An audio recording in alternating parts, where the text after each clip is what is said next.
Go ahead, Kevin. Okay, thank you. I'd like to call the August 10th, 2020 meeting of the Town of Niskayuna Planning Board and Zoning Commission to order. Mr. Henry, would you please call the roll? Mr. Laflamme, Present. Mr. Scributennis, Mr. Khan, Present. Mr. McPartland, Here. Mr. Diarpino, Here. Mr. Oster, Here. Chairman Walsh, Here. Ms. Shenfield, Here. Ms. Gold. Present. Okay, and just for the record, Mr. Scributennis was excused, a previous commitment. Okay, we got a couple sets of minutes to approve tonight. First set being June 8th, 2020. Do I have a motion to approve the June 8th, 2020 meeting minutes?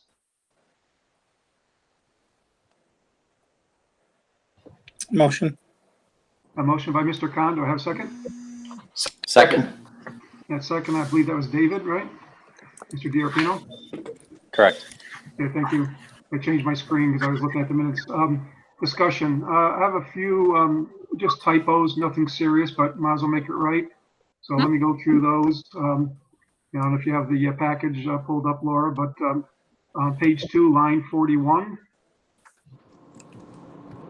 Okay, line 41, it's Ms. Gold would be taken his place versus him place. Okay. Yep. Okay, page 3, line 78. Mr. Lisi is doing, and that would be everything. Oh yeah, look at that. Yeah, no, just might as well make it right. I know these are just typos at all of them. Okay. And then line 340 on page 9. As soon as I find it, let's see. It's here we go. Line 340 on page 9. Ms. Gold stated she was present on the board. The word board is missing when the multi-use path. I believe that's what the intention was there. Oops, what line is that? 340. Oh, 340. Okay.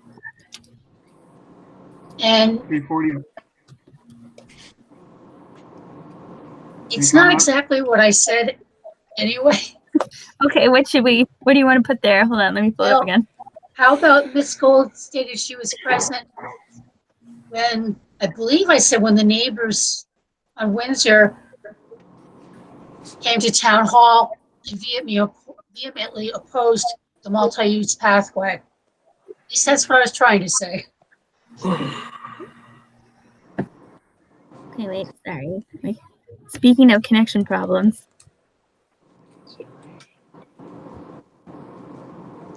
Okay, do you have that, Laura? Yeah, I got it. Okay, and then the last Thank one you. I have is line 365, page 10. It's just he stated, the second word state just added the he stated. And that's all the minor corrections that I had. Everything else looks We had a resident email us that we used the wrong name. So I just did a friendly amendment to line 159, and instead of Rhea Munchi, it's Mr. Pawan, Pawan, and that was just a mistake because of sometimes the name that shows up underneath somebody's name isn't their actual name. So we fixed that. That was on line 158. You know what it was? 169.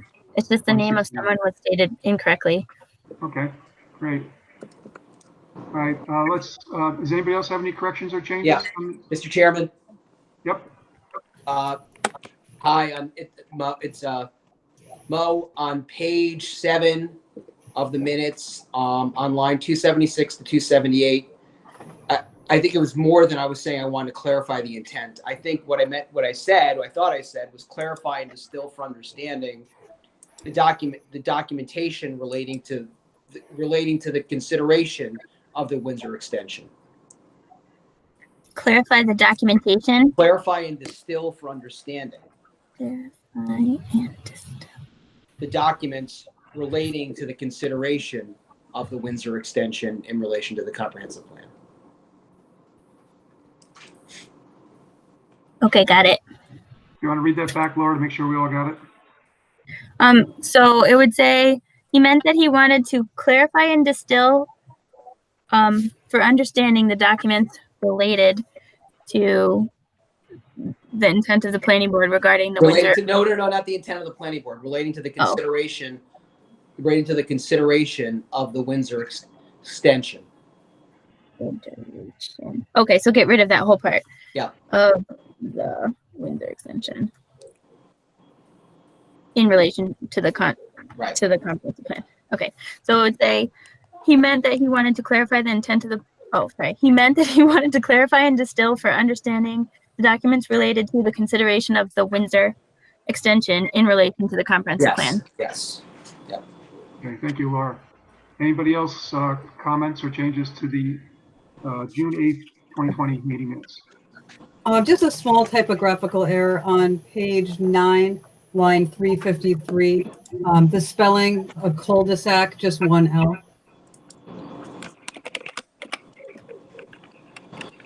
Oh, Very no. good. Got it. Can I just tell you guys this is amazing? Thank you. I'd also like to request a modification to page 12, lines 451 and 452. I just prefer that my my straw poll vote be listed.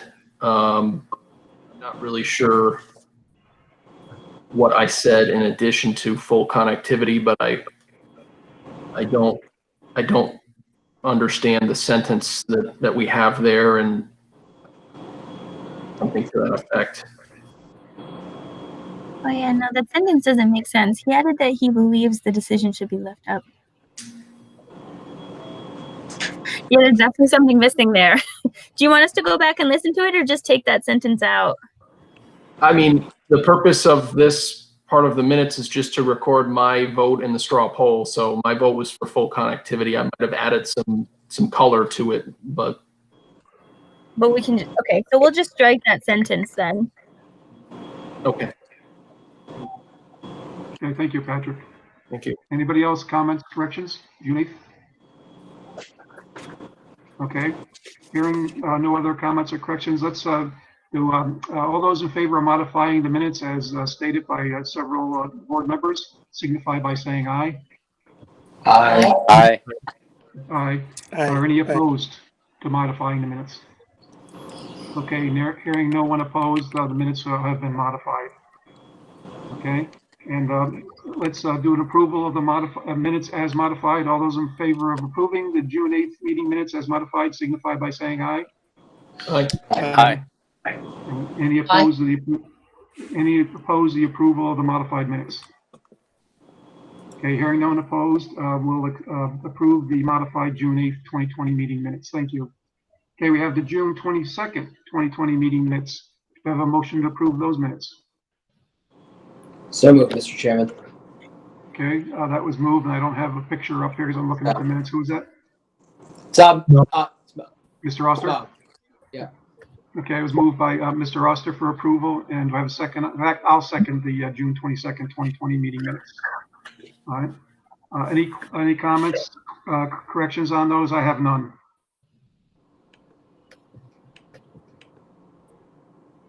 Anybody for the June 22nd meeting minutes? Okay. Seeing no comments or corrections to the June 22nd, 2020 meeting minutes. All those in favor of approval of those minutes as written signify by saying aye. Aye. Aye. Anyone opposed? Okay, hearing no one opposed, the June 22nd, 2020 meeting minutes are approved. And thank you to the planning department, I believe Ms. Fody, for working on those minutes. I know they're a challenge, so thank you very much. Okay, so we'll move on. We have a public hearing tonight on the zoning code updates. So I'm going to ask Mr. Henry, could you please read that notice? Kevin, this is Clark. I just wanted to mention I'm not sure that we mentioned that Leslie is sitting in for Mike Scributennis. Did we? Yes, I was aware of that. Yep. And Okay. now the public is aware. So thank you, Mr. Henry. And I know that the notice talks about calling in and in the video conference. I don't think you need to read that portion, but you can read the important part of the meeting notice, please. Laura, would you mind doing that? I don't have that in I front of have me. it. Yeah, I'm ready. Notice is hereby given that pursuant to section 220-72 of the Code of the Town of Niskayuna, a public hearing will be held by the Planning Board and Zoning Commission by video conference on this 10th day of August 2020 at 7 p.m. to consider the following amendments to the zoning code. To amend section 220-4 to add definitions for e-cigarette products and retailers, electric vehicle charging stations, infrastructure and parking spaces, marijuana products and retailers, and non-visible fences. Amend section 220-13, columns 3, 4, and 5 of Schedule ID to add minimum lot size, maximum percentage of coverage of buildings and structures, and minimum yard dimension requirements for neighborhood mixed-use buildings in the CN zone. Amend section 220-19 to add a requirement for electric vehicle charging stations to off-street parking requirements. Amend section 220-22A7 to add a maximum size for temporary signs. Amend section 220-25 to add regulations for non-visible fencing. Amend article 6, supplementary regulations to add regulations of e-cigarette retailers and marijuana retailers to section 220-32.7, tobacco retailers.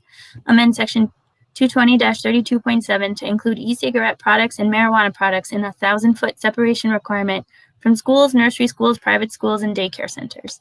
Amend section 220-69B2 to describe the non-regular zoning board of appeals members as alternate instead of temporary ad hoc. Okay. All set? All right. Yeah. Thank you, Laura, for doing that. And then just these are zoning code amendments that we've been discussing, and they are posted with the agenda package for this tonight's meeting, so they've been available to the public.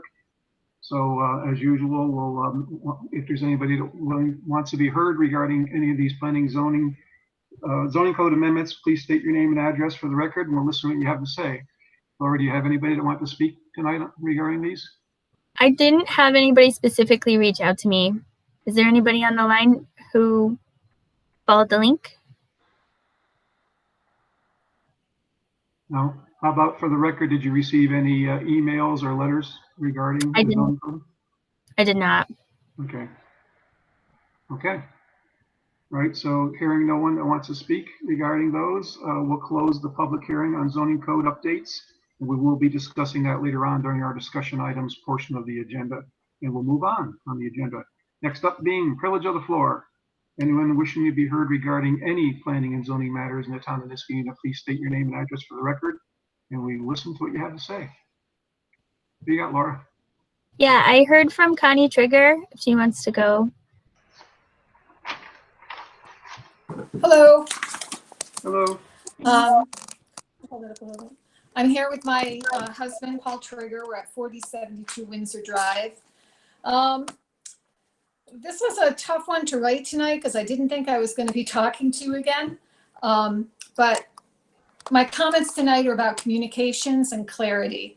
While watching the meetings of the committees involved with the Kelts Farm development approval process, for instance, the Complete Streets Committee, the Conservation Advisory Council, it has been observed that many of the committee members don't seem to have a good understanding of the bigger picture of this project. For instance, seeker requirements, the impact on Windsor Drive, the nature of the residents' objections, etc., or how things like traffic mitigation will be funded, who is responsible for actions like opening crash gates or closing them back up, or even some voting procedures. It's understandable that these well-intentioned volunteer committee members aren't able to watch dozens of hours of other committee meetings in between their own. They rely on employees of the town who understandably have to represent and advocate for the town's interests as their primary conduit of information. On the town website, there is no contact information provided for members of these committees. They can hear residents during the privilege of the floor, but that is not a conversation or a give and take, and doesn't allow them to look into that feedback or ask more questions prior to the meeting. To share information with them directly, you have to already know them or go on an internet or Facebook search. The communication issue really came home to me while watching the July 31st Complete Streets Committee meeting. After listening to the summary of the town board's decision and looking at a sketch plan, one of the members expressed his desire to have a note put on the map reading, "Area left undeveloped for potential future connection." He went on to say that if things change and the neighborhood ever wanted it to happen and they block it off, it's gone forever. I don't think the emphatic objections of the residents to a cut through have been adequately shared with him. I also think that he has overestimated the weight placed on the residents' wants, because otherwise this debate wouldn't have been going on for 5 months. I don't believe that it's the Complete Streets Committee that would annotate the plan, but there was no pushback on his statement. The description to the CSC of the planning board's stance on additional cars on Windsor Drive was that it could be problematic, which I think understates both the facts and the acknowledgement by planning board members that it would be a problem. It was expressed that the Windsor Drive residents didn't want it, without citing any of the legitimate fact-based concerns that were brought forward. If the CSC members are not going to see the information firsthand, it needs to be more fully communicated to them. It was very disturbing to watch the CSC being presented with workarounds to the town board's elimination of the cut-through option. I quote, "The town board can't dictate to the planning board what the sketch plan looks like. The sketch plan as proposed does leave space. If you are a little creative with the multi-use plan, it can be moved if it ever needs to be moved. The town board came out strongly that they don't want the road, but the planning board isn't going to put a house where the road is going to go." Sorry, I left a page. Hold on a second.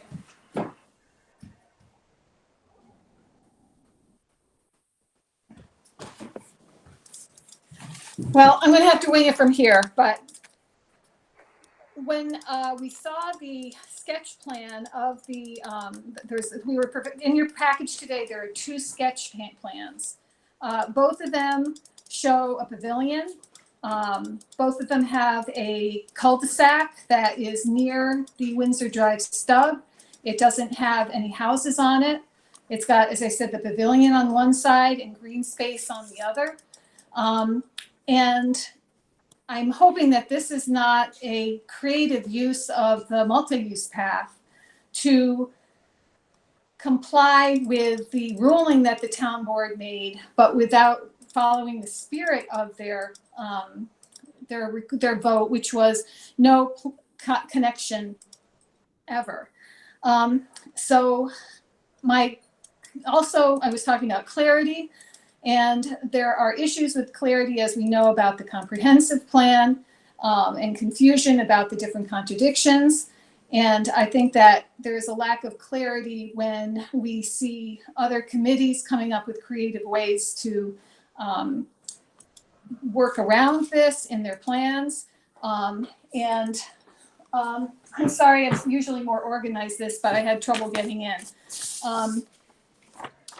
So I guess what I'm asking the planning board to do is to be clear in your intentions and to follow the spirit of what the town board asked for, and not come up with workarounds, to be more clear than the comprehensive plan was.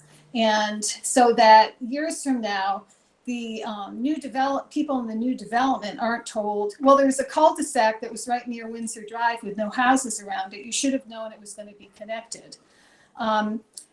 So I'm sorry about my disorganized remarks, but I just was hoping that there was better communication going forward, better clarity about your plan and the decisions that have been made going forward, so that there aren't any questions or misunderstandings and we don't have to go through this all again.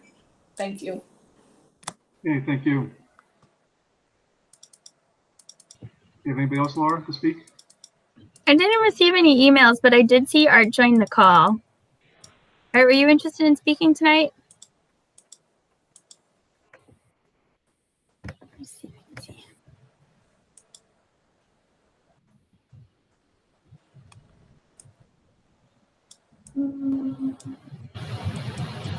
Art, are you interested in speaking tonight? He may just be listening. I didn't receive any email from anybody else that asked to speak under privilege of the floor. Okay. All right. Hearing or seeing anyone else that wants to speak during the privilege of the floor, then we'll close privilege of the floor and we'll move on. We have no unfinished business tonight, so we'll move right to new business. Under new business, we have a couple of resolutions tonight. First resolution being resolution 2020-26, a resolution for seeker and a call for a public hearing for a 2-lot minor subdivision at 859 Pierce Road. And the resolution, which was posted to the website, basically states, resolve that the Planning Board and Zoning Commission hereby determine that the project will not have a significant effect on the environment, and hereby directs the town planner to file a negative seeker declaration subject to strict adherence to the following conditions. 1, the applicants are to ensure that water collection and runoff from the property will not adversely impact the neighborhood. And 2, the applicants are to retain as many trees on the site as possible. And be it hereby further resolved that this planning board does hereby call for a public hearing to be held on Monday, August 24th, 2020 at 7 p.m. by video conference to consider the application of Hans and Judith Knight for a 2-lot minor subdivision at 859 Pierce Road. I believe Mr. D'Arpino, do I have a motion on the resolution? So move, Mr. Chairman. Resolutions moved for adoption by Mr. D'Arpino. Do I have a second?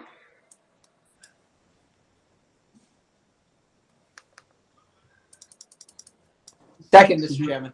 Okay, seconded by Mr. Oster. And discussion. I guess the only thing I'd just like to mention is, again, we do have it on the agenda for discussion later on, so we can get into some of the comments we received from the Conservation Advisory Council at that point in time. But as far as the resolution goes, it's pretty straightforward. Anybody else have anything regarding the resolution? Or anything from the applicant regarding the resolution? Okay, I think it's pretty straightforward. All right, so hearing no comments, then let's call the roll on resolution 2020-26. Mr. Henry. Mr. Laflamme.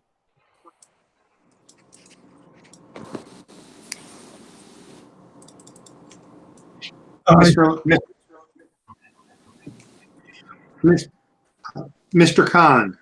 Aye. Mr. McPartland. Aye. Mr. D'Arpino. Aye. Mr. Oster. Aye. Ms. Gold. Nay on the negative deck, because I think it does have a negative impact on the neighbors. I have no opposition to the public hearing. What's your vote, Ms. Gold? It's not clear. Yeah, Leslie, you have to vote on the entirety of the resolution. Well, then it's going to be a no, nay, because I think there is an adverse impact on the neighbors, so I don't agree with the negative deck. Chairman Walsh.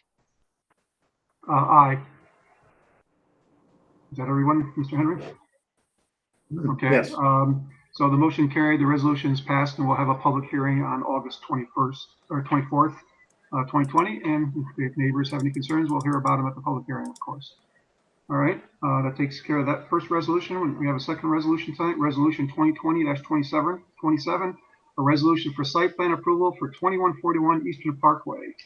And that resolution basically states, which was posted again to the website, resolved that the Planning Board and Zoning Commission finds the above referenced site plan meets the requirements of the zoning code in previous site plan approvals, and therefore hereby approves the site plan and tenant change, and that's for 2141 Eastern Parkway.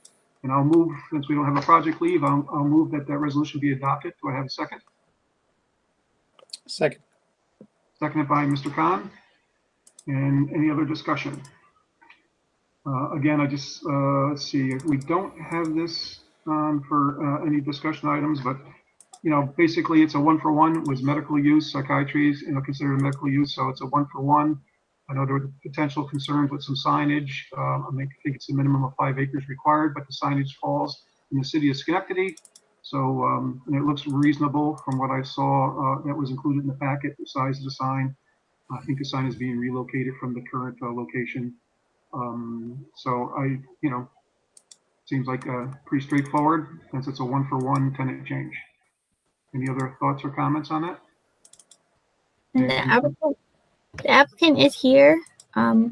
Kimberly Stack is here. Okay. I don't see the applicant. Does the applicant wish to add anything or have any questions at all? Tammy Russo and I are both here. Did you have anything, Tammy? Nope, No, here I you don't are. think so. It's pretty straightforward. Can you hear us? Yep. Yep. Okay. Got you now. Yep. It looks like the sign for the front of our building does fall on the Schenectady section, and it's being relocated from 1758 Union, which is Niskayuna, just around the block. So we will approach the Schenectady Town Board for the sign being moved. Okay. No, great. Any other questions regarding the resolution or questions for the applicant that's present from the board? Okay. Hearing none. Mr. Henry, would you please call the roll? Mr. Laflamme, Aye. Mr. Khan, Aye. Mr. McPartland, Aye. Mr. DiArpino, Aye. Mr. Oster, Aye. Ms. Gold, Aye. Chairman Walsh. Aye, the resolution passes. So the site plan and tenant change for 2141 is approved, Eastern Parkway. So congratulations and good luck with the new location. Looks like it should work out well there for you. Great. Thank you. You're more than welcome. Thank you. And thanks to the board. Okay, that's it for new business tonight. Next up, we have we have our discussion items. First under discussion would be 859 Pierce Road, a 2-lot minor subdivision. And that's Mr. DiArpino as the project lead. And I know we have the Knights online with us tonight. You want to kick it off, Dave? Or? Sure. So we have the agenda statement, which was reviewed by the Conservation Advisory Council. And the plan remains the same as what we looked at a couple weeks ago. And I think that generally I agree with all the items that are in there. I do think that there should be a note in there for retaining as many trees as possible with the subdivision. And then also adding a note for no additional subdivision after the sale of the lot. I did have a question regarding this additional subdivision, it's just a question. Maybe it's illegal. All right. So if we have the note, no future subdivision, and that's I guess it's about a 1 acre lot. We don't pull up the plan, right? And then somebody were to buy that lot, and let's face it, there's a neighbor right next door that I think had some discussions, may be interested. If they were to take that subdivided lot and combine that with the existing property, and then subdivide that, would that be allowed under the no future subdivision? Well, I think in the instance that you just described, where if you were to combine two parcels, it becomes a new lot, correct? Meaning, I believe it would have a new tax ID. So, I mean, I think that the future subdivision would be would no longer apply because it would be, a different parcel. Yeah. Does that make sense? Yeah, that's my take. Because I thought that, if we say no subdivision, our intent is that the current proposal, lot number 2, I guess we call it, I think it's about 1 acre, that we didn't want that that to be re-subdivided and create another property, maybe with a shared driveway that already has the ZBA approval. Correct. But if an applicant were to come in and say, hey, I want to consume that lot and come up with a new lot, and it's beneficial to the town or to our comprehensive plan for combining lots in that area, I didn't know if the board would want that to be restricted. And it sounds like it wouldn't be restricted. And I don't think, if presumably if there was going to be combining 2 lots to form one, that would be coming before the planning board. Anyway, in that instance, you could maybe condition, if you felt as if there was the two lot combination hypothetically was not large enough to support like another subdivision, you can include in that a note that says no further subdivision. So I mean, you can include it in this one, and then it wouldn't be duplicative if in the future we need to include another. Right, and I would hope that any applicant that had any thoughts about doing that, they would come on into the planning office and show their thoughts, so before they would pursue anything along those Well, lines. But I just want to be clear about what our intent here is, right? So it seems like it's three things that could be our intent. One is on the existing plan that we have, that the lot can be no further subdivided. That's one. The second is the scenario just mentioned, that if an adjacent neighbor combines into a new parcel, that can't get subdivided or can get divided. And then the third one is really, the second one could happen, but it must trigger a major subdivision regardless. I don't know if it would Right, trigger a so- major subdivision. I mean, this is part of a larger common plan. I don't think it would trigger a major subdivision unless I'm missing something. And I don't think that we can proact. I mean, because we don't know, we can't predict the future. If somebody came to wanted to combine one parcel of land with one of the new subdivided parcels of land with a 10 acres parcel of land, then maybe that would be a situation where we wouldn't put a restriction that said no future subdivision. I don't think that we can make that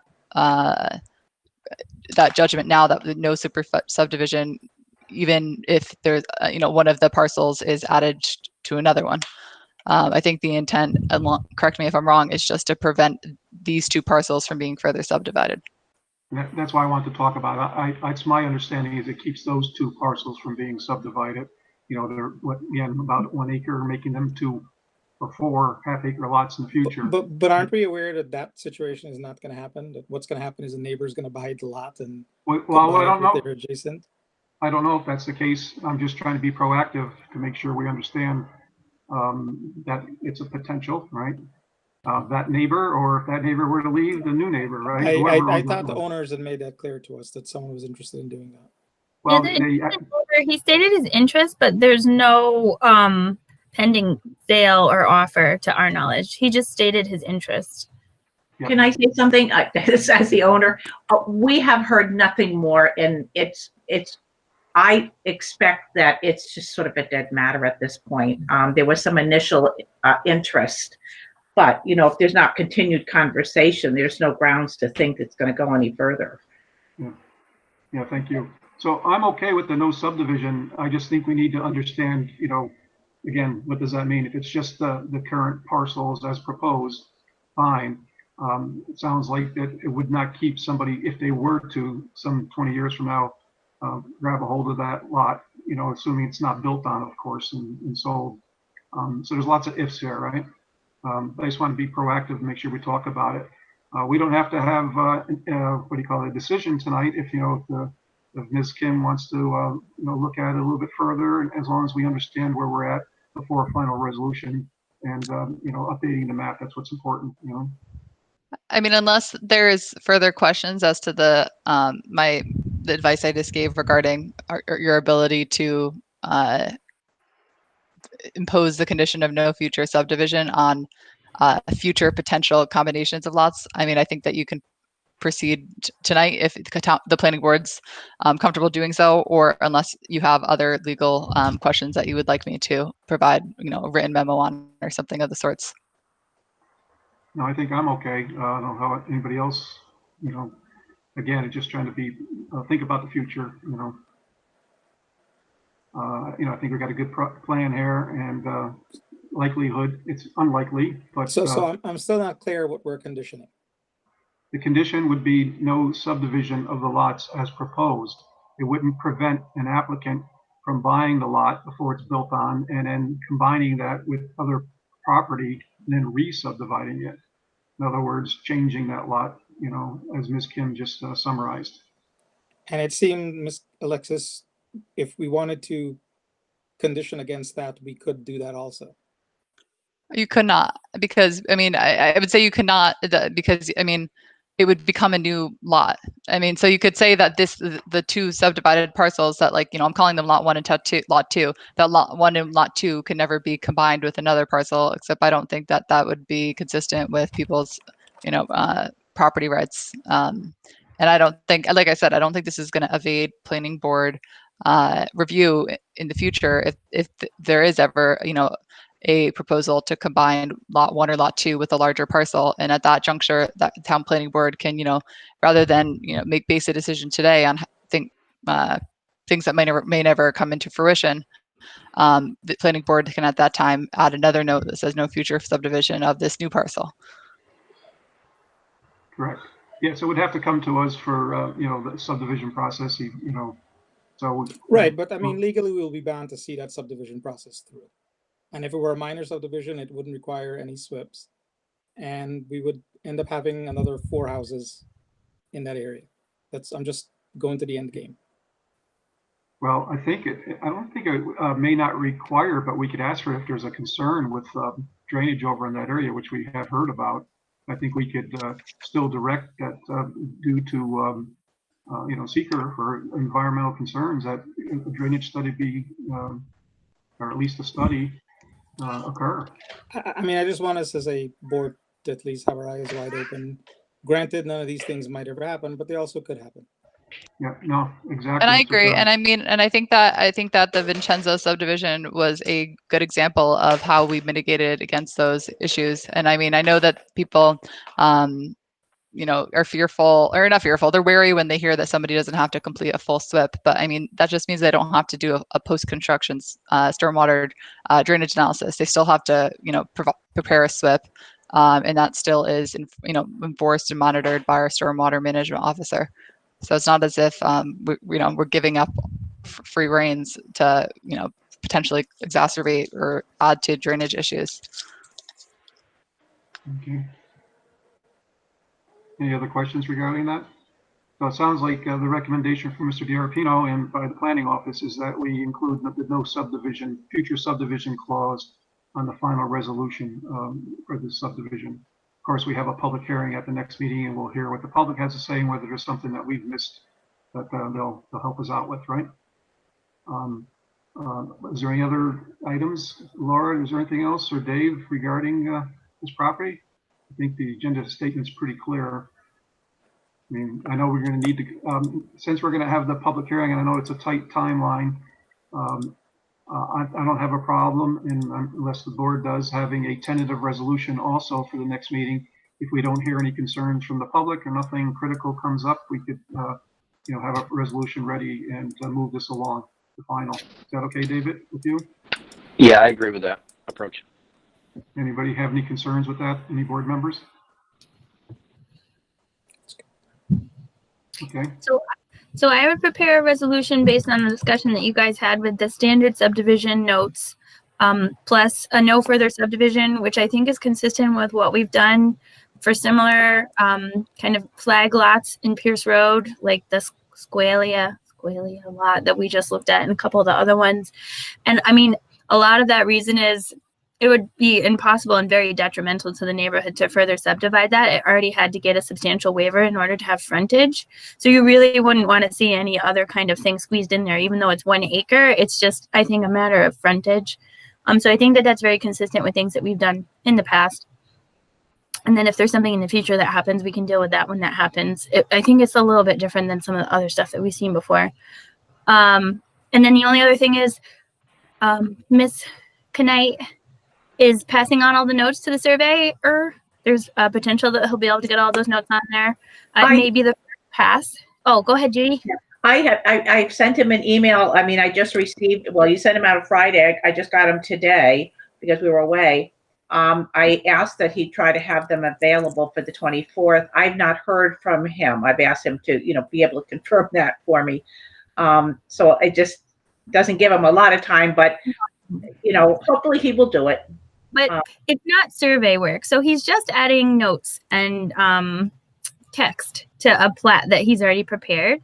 I am okay with, working with whatever we're given. And, as long as you guys are okay with it, like if there's any modifications or minor corrections to that, we do have we have in the past put a note on there, subject to town planner approval too.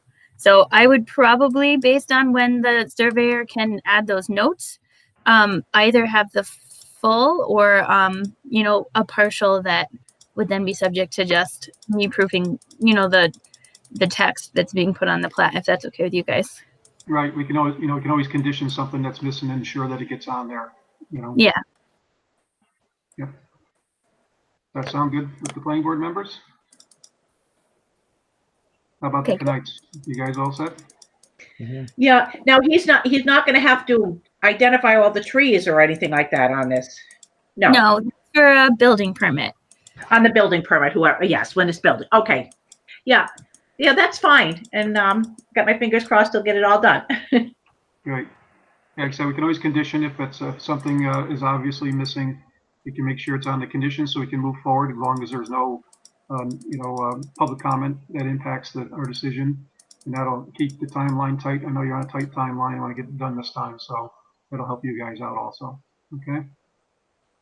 All right. Any questions for the applicant or questions from the applicant before we move on the agenda?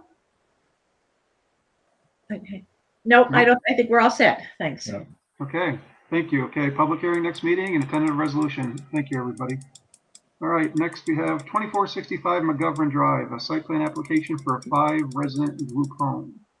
And I know that we received the agenda statement, and this is basically a site plan approval. And we have a couple people representing the applicant on tonight. Is that correct, Laura? I'm not sure of the names. Looks like. Yes, we so- have, sorry. Mr. Canop, yep, Ted. Ted Condoprius and Tim Bartlett. Tim, okay. We don't have a project lead on this, but bottom line, they purchased the home. It's going to be a group home. The agenda statement listed some of the concerns, or not concerns, but questions at least we need to discuss with the applicant to make sure that, it's mainstreamed into the residential neighborhood. And I think the 3 things, or at least the 2 things, I think 3 things is parking, make sure parking's sufficient. That's always, a challenge, the number of residents and potentially visitors and or, medical professionals, whatever that stop in. And then trash, making sure that we respect the neighborhood and we're able to have the trash put in such a location, because there may be numerous cans or a trash, larger bin to make sure that that's in fitting with the neighborhood. Would the applicants like to comment on that at all? Or brief us on the project? Yes, this is Tim Bartlett, I live at 66 Fly Road in Connie. I just want to say that we'll probably have separate cans for garbage and recyclables that they will keep down behind the house out of view. And on trash day, they'll bring them out. The company will come along empty, and then they'll take them back behind the house where they're out of view. Thank you. Yeah, thanks, Tim. Tim, any idea, it said 5 residents, obviously plus staff, so you may generate a little bit more than a typical household with that number of bedrooms has. You stayed, around back. Is there a sidewalk or a path, or is there a way to be able to roll the trash cans around? And the reason I asked Tim is because it sounds good, but what happens, you know how it goes. If it's difficult, they end up on the side or in the front of the house, And again, we're just trying to respect the neighbors. Yes, I completely understand. There is a full driveway that goes from McGovern down behind the house to a big patio that's set behind the house. So there is plenty of access. There's the ability to roll the cans down without any problems at all. Okay. And, we can always, I took a look on Google Maps and everything. It seemed like the driveway is substantial, and obviously the location is suitable. But I can always take a ride by just to make sure that, the visibility, again, 1 or 2 cans is okay. It's when you have 5, 6, 7, 8 kind of thing.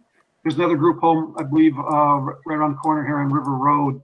I believe they actually have a container, a large container, and they do a trash pickup over there, but it's enclosed as part of that project. So that's why I bring this all up, something that typically we talk about, We do have a facility on River Road. That's probably the one you're talking about. And they do have individual cans. They're in a contained area, fenced-in area, so it's out of view.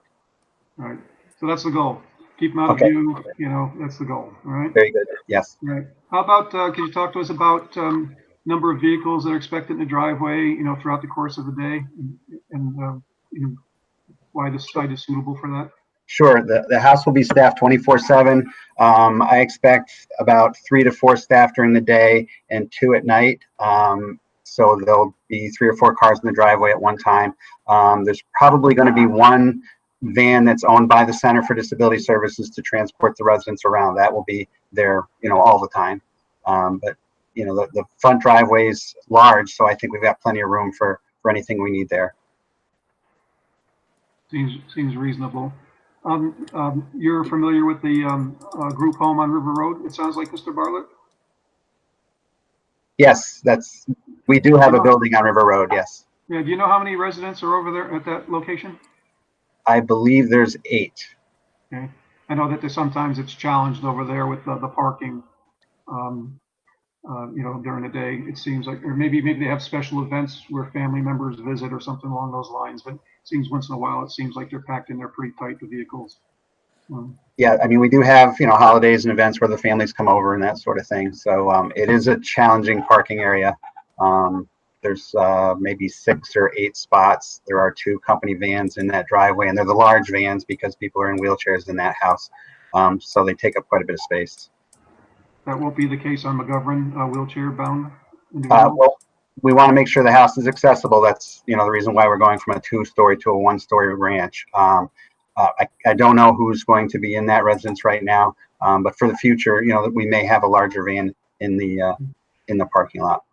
All right. So you figure 4 employees in the van. So you're looking at 5, potentially 6 vehicles at any given time. I know the driveway looks like it's substantial from what I saw. It looks like it should be able to handle it. But I would think so. Yes. Okay. All right. So this is on for discussion because just for those questions to make sure that again we mainstream into the neighborhood with minimal impact to the neighbors. Sorry, yeah. I've often been curious because when I've gone past it before, I often had the sense it was being used as a daycare area. And I don't know if that's accurate or not. Which is at the existing property, Mr. Austin? Yes. Because the house is at a kind of I'm not gonna say it's an intersection of Philomena and McGovern. And it just always looked like there was a lot of kid stuff in the driveway, more so than, it's a very kid-friendly neighborhood, but I've often wondered if they've been used as a daycare previously. I have no idea what the use was before. I don't think so. I think it was just a family home. Okay. All right. So Laura, actually, I have a clarifying question. Sure. In the agenda statement, you provided a table on the second page of the agenda statement. Mm-hmm. And what I understood that table to be was a list of group homes. Yes. But it has this address listed on it. So is this house already slated as a group home, or are we deciding that now? It's already purchased as a group home because that list came from the assessor's office, and the deed is already in the name, I think, of New York State or something very close. So the list that you gave us was more so homes that are owned by people who own group homes rather than being used as a group home? Yeah, because it comes from the assessor's office, but essentially all of them except for this one are currently being used as a group home. Okay. Because for the neighborhood, this is a significant change, right, in the usage? It's so New York State actually requires that we consider it not a significant change because it's meant to be treated as a family. They live there 24 hours, a day with people, and the whole point is that they're actually trying to not have them be in institutional buildings where there's 500 of them in one place. They're trying to have them be in neighborhoods where they can. I understand that side of it. Yeah, I meant relative to the neighbors seeing this new usage, right? That's something that they would not have been accustomed to before, right? Especially if we're gonna have 24-hour staffing and. In New York, the statute is actually pretty clear on that, and we can look at landscaping and parking and things like that, but you really can't consider it to be. The reason that there's a list is because if there's a huge, not huge, but a large cluster of them together, sometimes you can be maybe this is too many close together, but one house singularly is supposed to not be a change to the neighborhood. Okay. All right. I just wanted to understand why it was already on the list. You answered that. And obviously then for what you just said in this process, there is no need for a public hearing. Yeah, I mean, we're not mandatory to call them. And in this case, like I said, really the only reason that you could ever deny a project like this would be by proximity to others.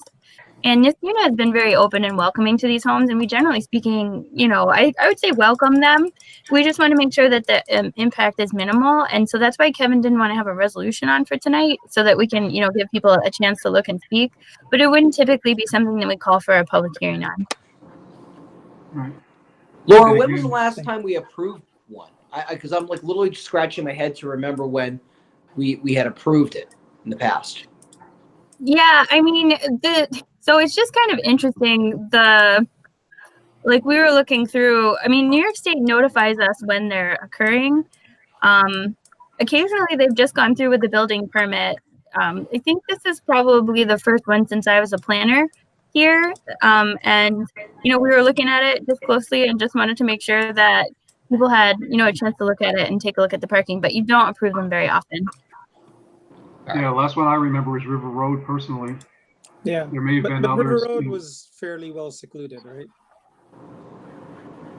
There's a lot I'm of. sorry, Mr. The River Road one is fairly. I mean, there's a lot of greenery. There's a lot of shrubs. Well, it was a tight lot, if I recall, and concerns with the traffic pulling out on River Road, that 45-mile portion. And again, the trash and the site. And I believe that was new construction also. So it was designed from the get-go as a group home versus a reuse of a residential property. Yeah. But again, in my view, it's just, again, fitting in with the neighbors, and that's why we talked about trash and cars, because those are the two things that the neighbors, Right, are gonna and the think, sum right? total of the comments I made were strictly around just what knowledge are the neighbors entitled to prior to this approval. That's all. Yeah, and we're just trying to be, transparent and have it and talk about it tonight in case something comes up that we're not aware of. But if not, I expect we'll have a resolution for the next meeting, if that's okay with everybody. If a resolution, is it required, actually, Laura? Or is it just, is it like a site plan that we need? Site plan, yeah. We would follow up with a resolution. Okay. I guess there is, I believe, I haven't actually walked the property, fencing in the backyard. One of the questions I had would be, it looks like maybe it's chain link. Is there any intention to change the fencing just to screen the backyard neighbors or screen the neighbors from, the additional trash cans and things that would be there? Or is the intention to pretty much leave the backyard the way it is? This is Tim Bartlett again. It is our intention to leave the backyard as it is. And you're correct, there is a chain link. There's actually a double chain link fence that's on a hillside. It drops right off in the back to a little ravine. So we had no intentions of changing that fence. And I just want to add that we try to be good neighbors. We do contract a mowing service to maintain the yards and clean up the leaves in the fall. And I have a maintenance staff that goes out and keeps the house looking nice on the exterior. So, thank you. Yeah, thank you, Mr. Bartlett. Thanks. All right. If there's no objections, then why don't we just have the resolution for next meeting, tentative resolution, for site plan approval for the group home at 2465 McGovern. I might just take a ride by, just take a look from the side, McGovern, the backyard, to make making sure the trash cans, have a path and that they're minimize their visibility. I don't, obviously they don't have to be invisible, but, and if that's good, I think we're all set personally. Is the garage going to be used? We're going to convert the back of the garage into a 5th bedroom. But no, we don't use the garage. We don't put vehicles in our garages. So the garage door will be there, but it will just be for some storage. Okay, so all vehicles will be on the driveway. Correct.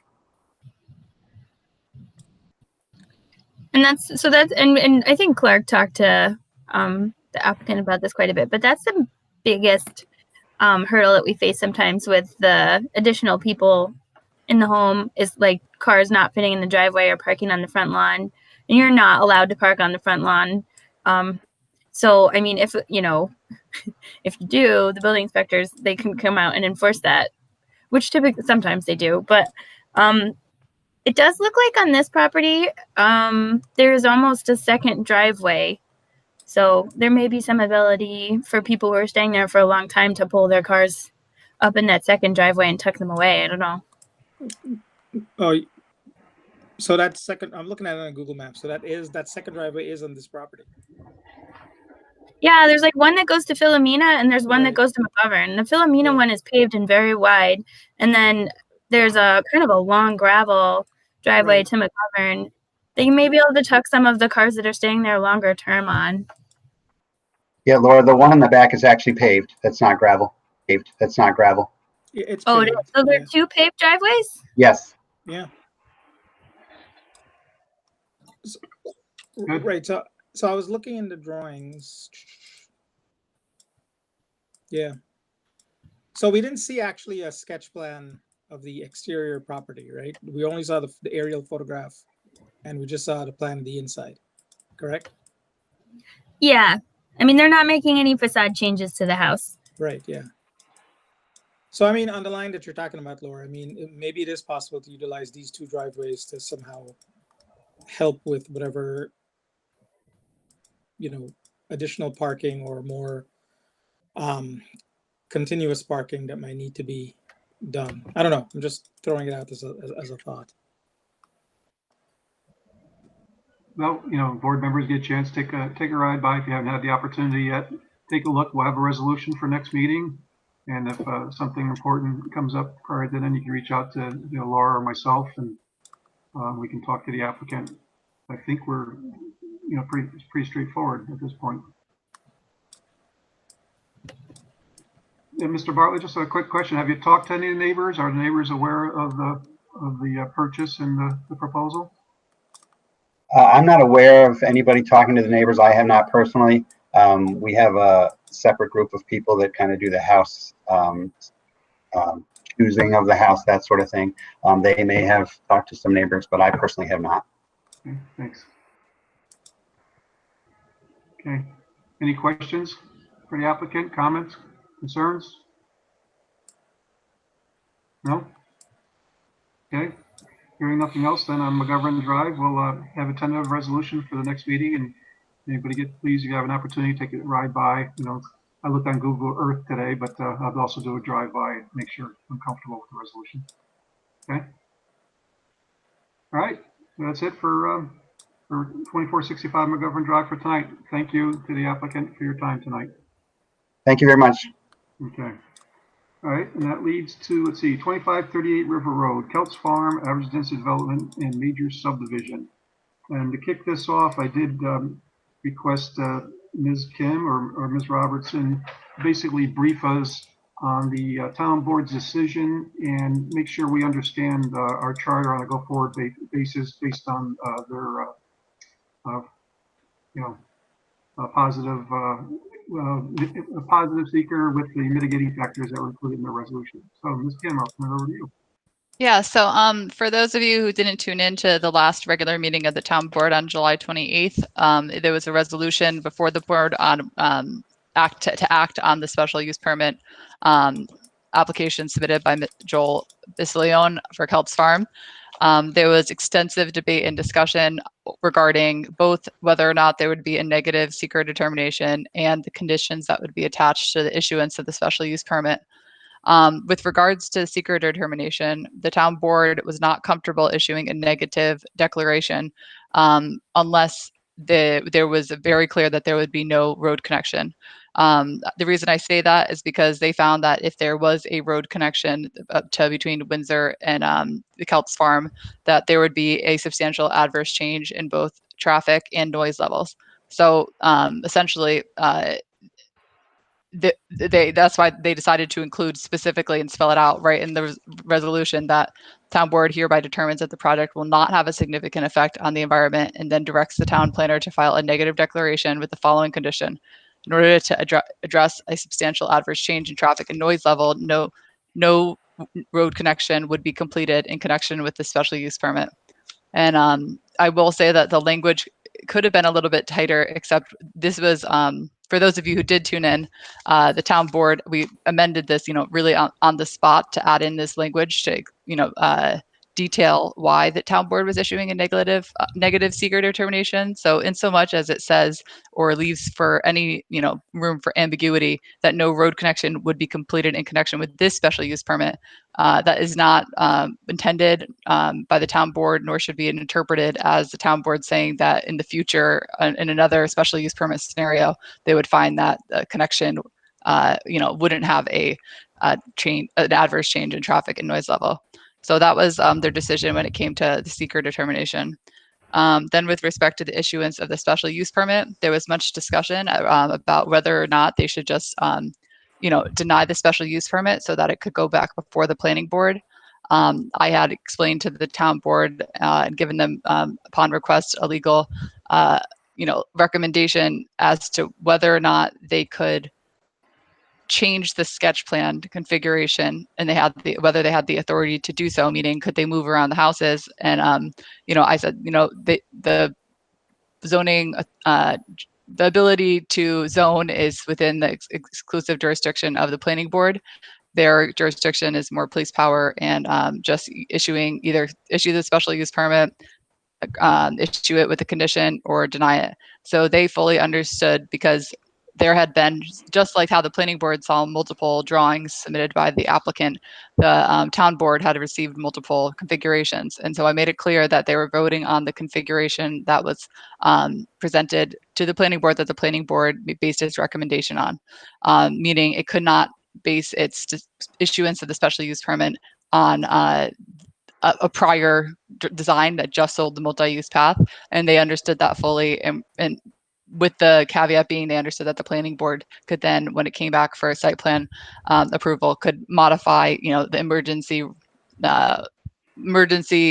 access layouts, and they could, modify perhaps the placement of the houses as they see fit, now that they know that there's going to be no connection. So they did decide, rather than, there was concern about sending it back and denying it, that then the applicant would come before the planning board with a major subdivision, and then the town board would lose its authority to control, a cut-through road. So that was, really I think the reason and impetus behind why the town board decided they wanted to act that night on issuing the special use permit, with the condition that, it said, the average density development shall not include a vehicular connection and may only include a multi-use path connection between Windsor Drive and the proposed development. The other two conditions are just, open space shall be dedicated to the town with the deed restriction that it will be forever wild. And then the realignment of the crosswalk on River Road shall be completed during the initial phases of construction. So, I mean, I know that there was discussion. I didn't attend the Complete Streets Committee meeting. I know that there was a comment made by a resident during privilege of the floor tonight regarding, potential workarounds or trying to, act contrary to the spirit of the town board's issuance of the special use permit. I don't think that I think the planning board I hope they understand, and I hope you feel free to ask me questions regarding your ability to do so. And I would be cautioning you that you would have no ability to do so, because it would invalidate the special use permit, and it would call for a rescission of the negative declaration of the seeker. Meaning, if you were to try, it's clear that there should not be any intent or any motive to in the site plan stage to leave the space for the possibility of a road connection, because that would be contrary to the town board's specific directive, both in its negative declaration of seeker and with respect to its issuance of special use permit with those conditions.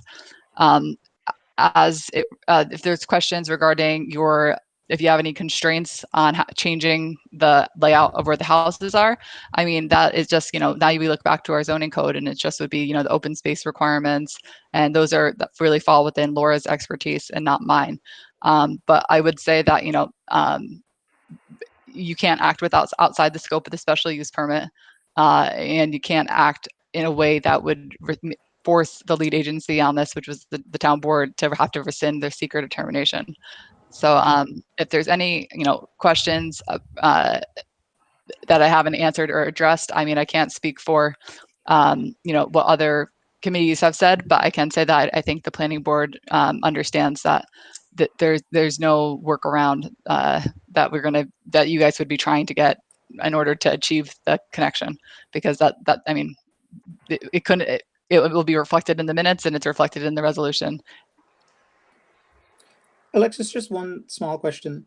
What was the source of the noise data that the town board used? The source of the noise. So I think that came was a direct quote, I believe. Laura, correct me if I'm wrong. From the regulations that pertain to to making a determination on seeker, you must analyze one of three prongs here. It means this is when they looked at whether or not the impacts will not be significant.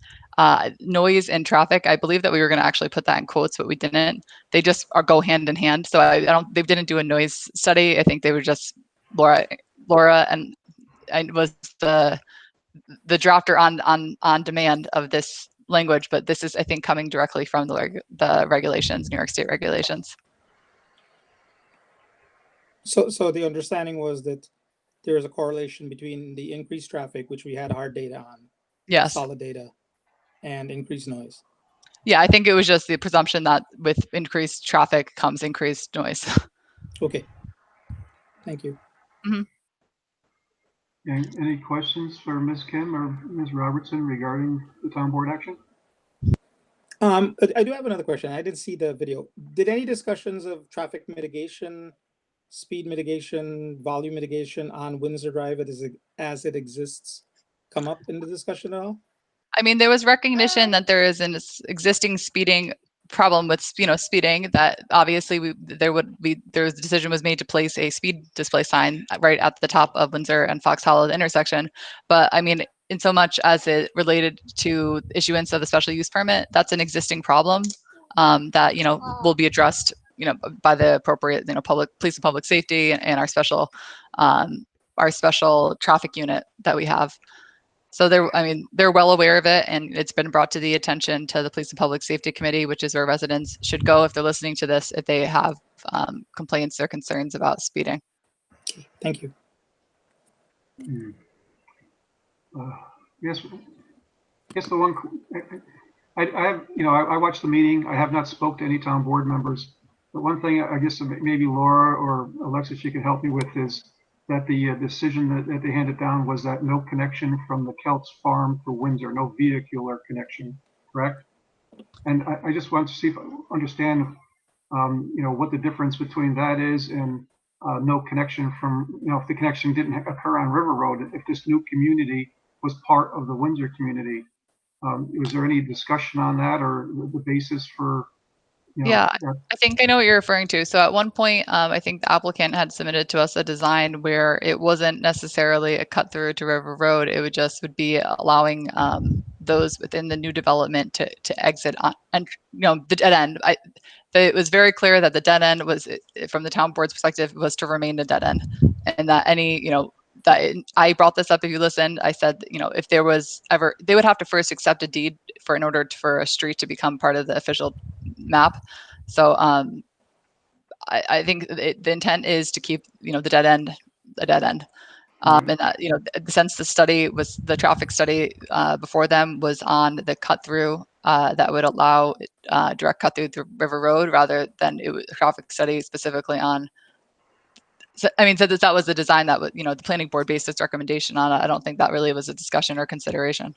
Yeah, because as we know, if there was no connection on the River Road side, the answer would be the same. The 22 homes that are part of the community would have very little effect on traffic on Windsor.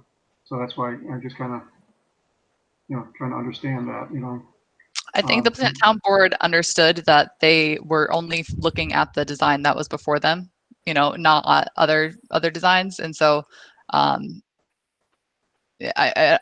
can't say that they didn't debate that. They didn't include that in their discussion or public debate.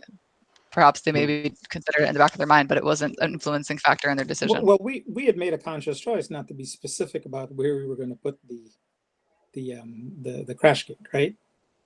So well, the one we sent just left forth it as a concept. The concept had it on River Road, versus at Windsor, And I also will say that even though the seeker determination condition, mentions the Windsor Drive, connection, the conditions for issuing the special use permit, it says it should not include a vehicular connection. So, I mean, I think that goes both ways, you know, any type of vehicular connection, not just River Road or just, you know, allowing people in this new development to cut through Yep. to Windsor. All right.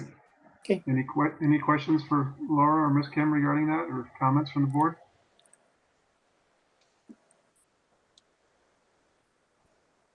Okay, so that's our where we stand. I know that in tonight's packet, Laura and Clark put together all the different scenarios that we have seen regarding this subdivision, and also Laura had a couple of thoughts, and those were included in there, just concepts for discussion tonight. Yeah, but so can I just say something? Sure. I think that, you know, it would seem to me that the logical thing to do at this point. So we are very clear that there is going to be no vehicular connection between Kelts Farm and the existing Windsor community.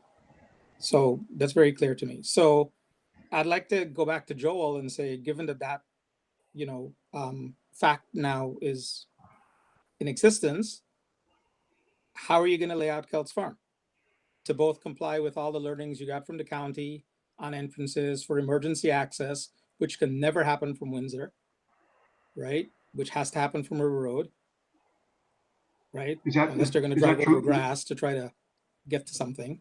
Well, hang on one second. Is that a true statement what you just said? I don't know. Does the fire department drive over grass? Yeah. No, they can drive down a bike path, though.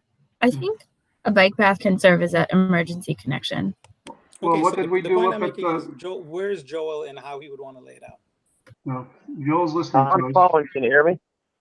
Yeah. Laura, can you hear me? Yeah, we can hear you, Joel. I can hear you. Oh, Genghis. Laura, I looked at, this was the first time I looked at your sketch plans, and they're pretty cool. If you look at the intent of the town board, all those plans with like the double cul-de-sac and things like that, somebody could just take that one cul-de-sac going towards Windsor someday and shoot it straight through.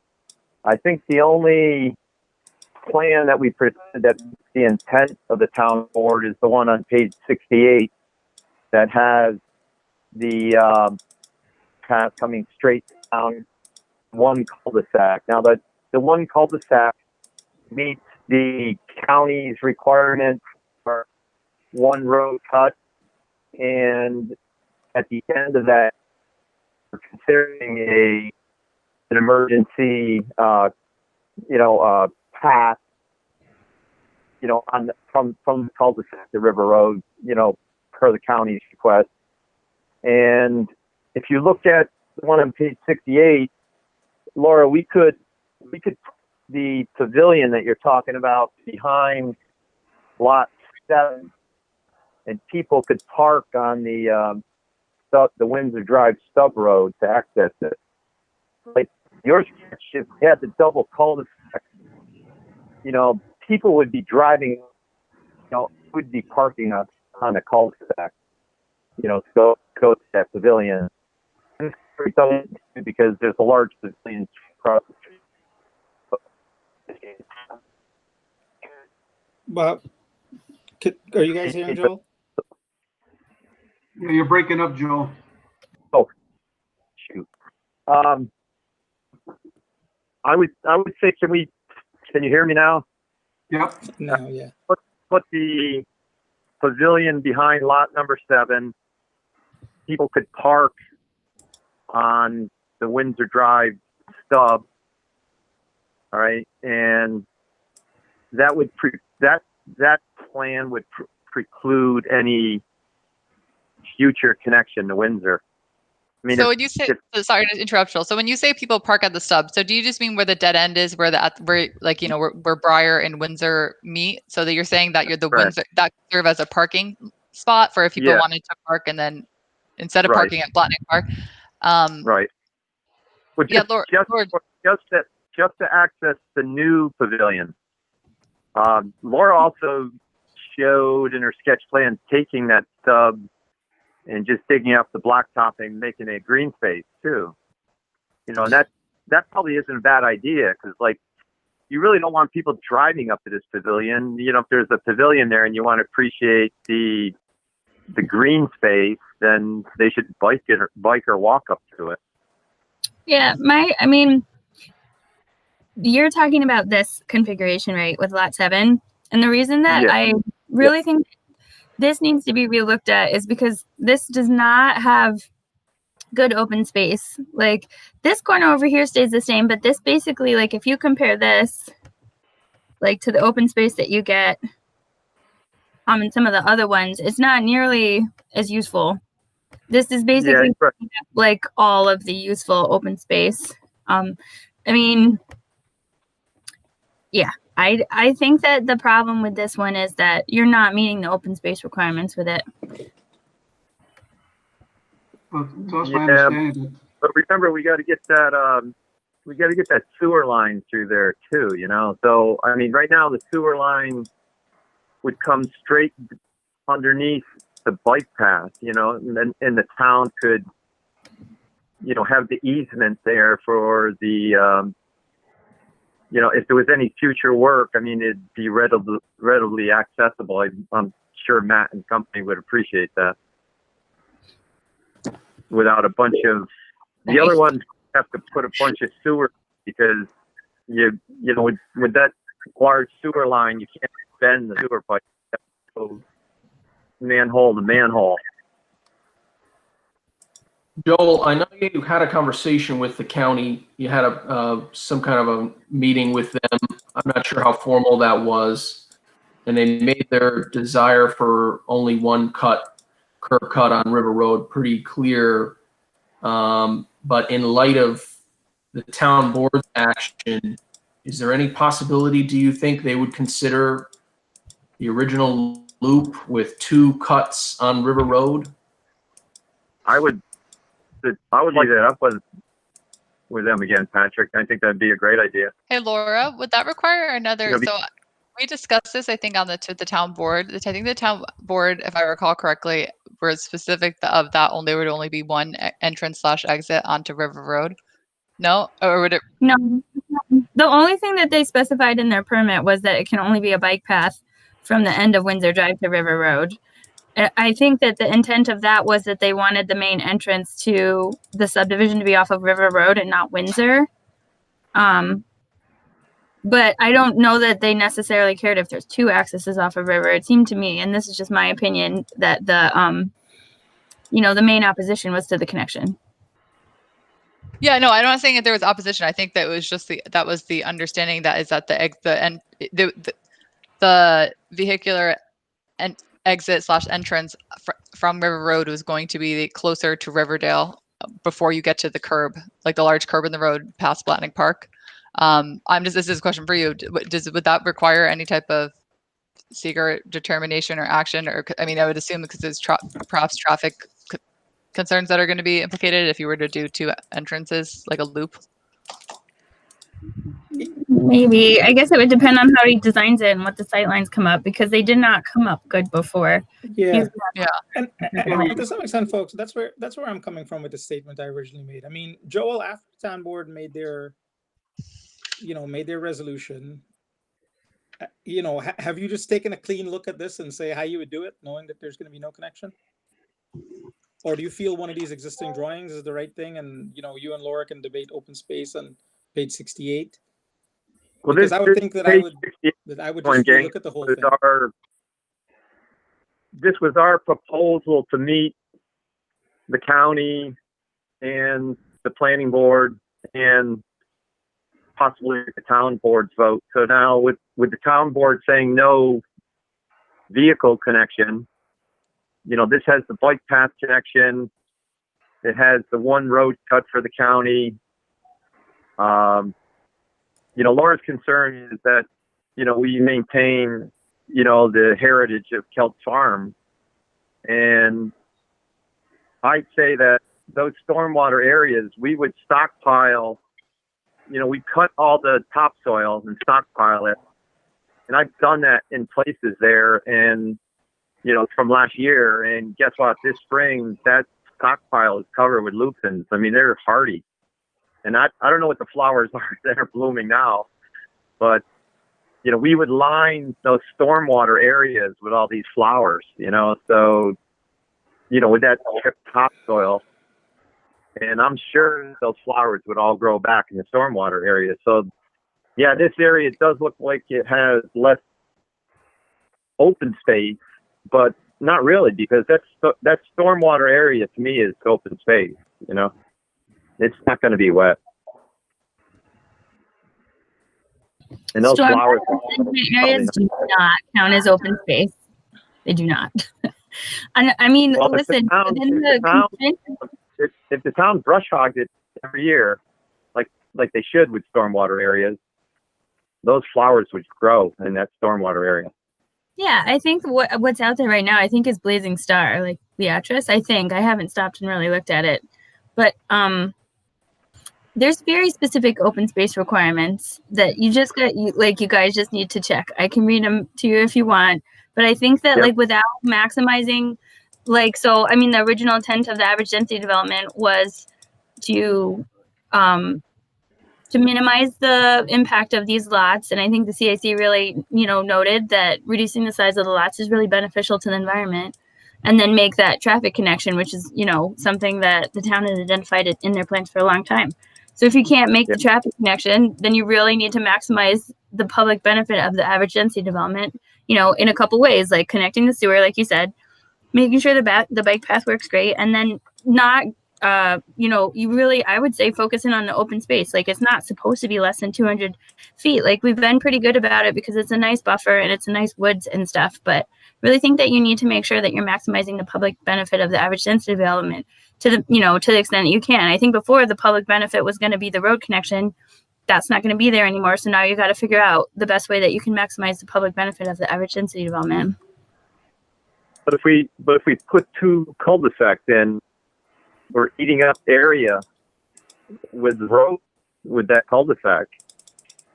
And that second cul-de-sac could be pushed through someday very easily. So, I mean, maybe Jengus is getting at this when he's saying you figured out. Maybe you need to bend that cul-de-sac to maximize the open space a little bit more. Let me ask one thing. We had a lot of discussion. Yeah. Yeah. So just to reiterate, right? There's a clear definition of what an open space is, and I think you're commenting on that. And my thing is, Joel, just make it fit, but definitely do not come back with an R1 proposal. No, I'm not going to do that. Believe me. That's never my intention. I think it'll be a good idea, but I feel where you're coming from. Want to maximize the open space. You'd like to take advantage of the flower heritage with open space. Do you want to keep the stub road, or do you want me to turn that to green space? I would recommend the stub road go to green space, because I think using it as a parking lot for the bike path kind of defeats the purpose of what the town board intent was to. No, I agree. Yeah, I wanted to take it out. Okay, so we take out the stub. We maximize green space. All right. I think I got my quarters. Joel, I got a question. The plan on page 67, which shows the connection at River, and that has the dead end up to Windsor. Yep. Why would that plan not work in this situation? Do you have to have a second? Do you have to have a second connection to River?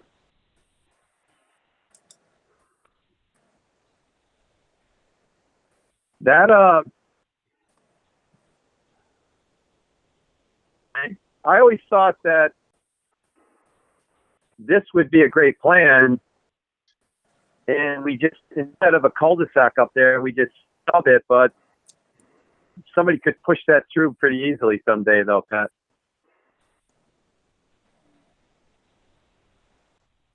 Well, it addresses a few things. It doesn't connect to Windsor, and maybe your road doesn't go out as far, and whether there has to be an emergency gate there or not. But I would say, like to like you said, end it at the driveway for lot number 8, okay? Okay. And take out the stub. You know, Why take out the stub? Pardon? Why take out the stub road? Why leave it? Because I just heard that we wanted to make that green space. Is that coming It's off not on the town's both properties. plan? Where does your property line end, Joel? Right at the red line. Okay. I mean, I gotta dig that street up, Pat, anyways, to bring the 15-inch Sewer. sewer line. Yeah. So, I mean, if I gotta dig it up pretty substantially, you know, it's a 15-inch sewer line, you know? So, I don't want to re-blacktop it.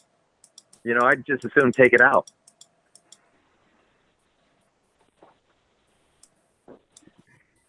Yeah, I gotta ask, what about our emergency access? I mean, you know, even though it's not a requirement, we've, rule of thumb, greater than 500 foot cul-de-sac. We have been having it in other subdivisions, such as the Amador subdivision off of Balltown Road. There, we Yeah, made the emergency, hang on, we made the emergency access go out to, Environment 1 to their driveway. And I believe it was Yep. a grass mat that was able to handle It an is. emergency vehicle, so there's no road. Yep. Yep. So if we don't have 2 connections on River Road, a loop, we still need to be consistent with our process to have an emergency access somewhere. So that's we gotta show us that. Well, if you look at the end of the cul-de-sac, Kevin, between lots 3 and 24, that's town land. See that? And that was the area that we're going to put this grass pad in. That's why we bent it towards River Road. See where the water main goes under the road? That essentially would be a grass pad. You're looking at page 67, Joel? Yeah.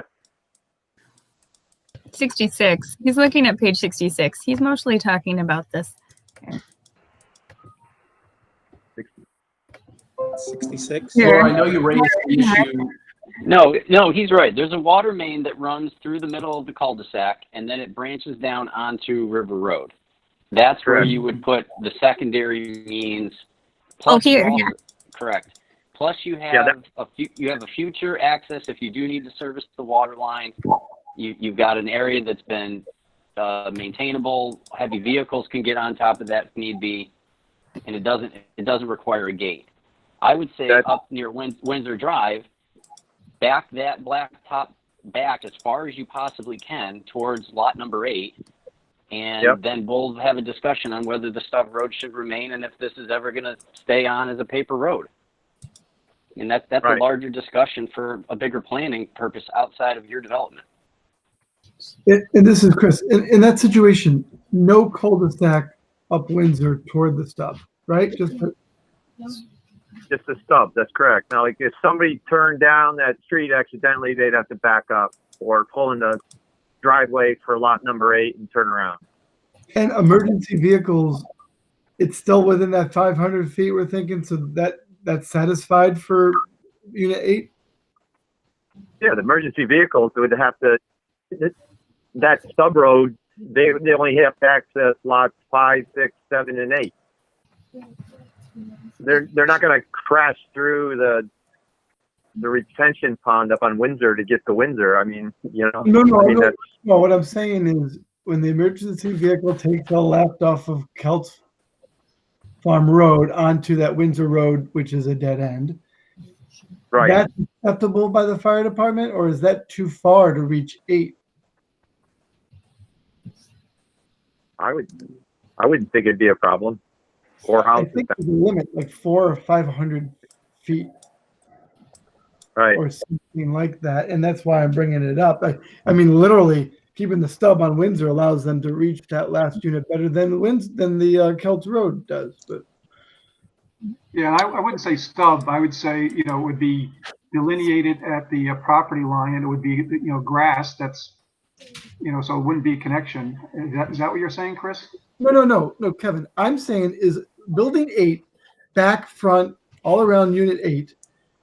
Is that serviceable by an emergency vehicle by way of the dead end Windsor Road heading north, heading Yeah, Chris, it's only like 200 feet, right? Answer the question. Yeah. Let's get a plan and let's let the authority answer that. Yeah. Yeah, that's what we need, because I don't know if this would even be an option as I look at But it. it's only 200 feet, right? I mean, or so. This is 60. This is probably another 60, 50, 90. It's not 500 feet from here to lot number 8. No, it's definitely not. Okay, so therefore, that's already been confirmed.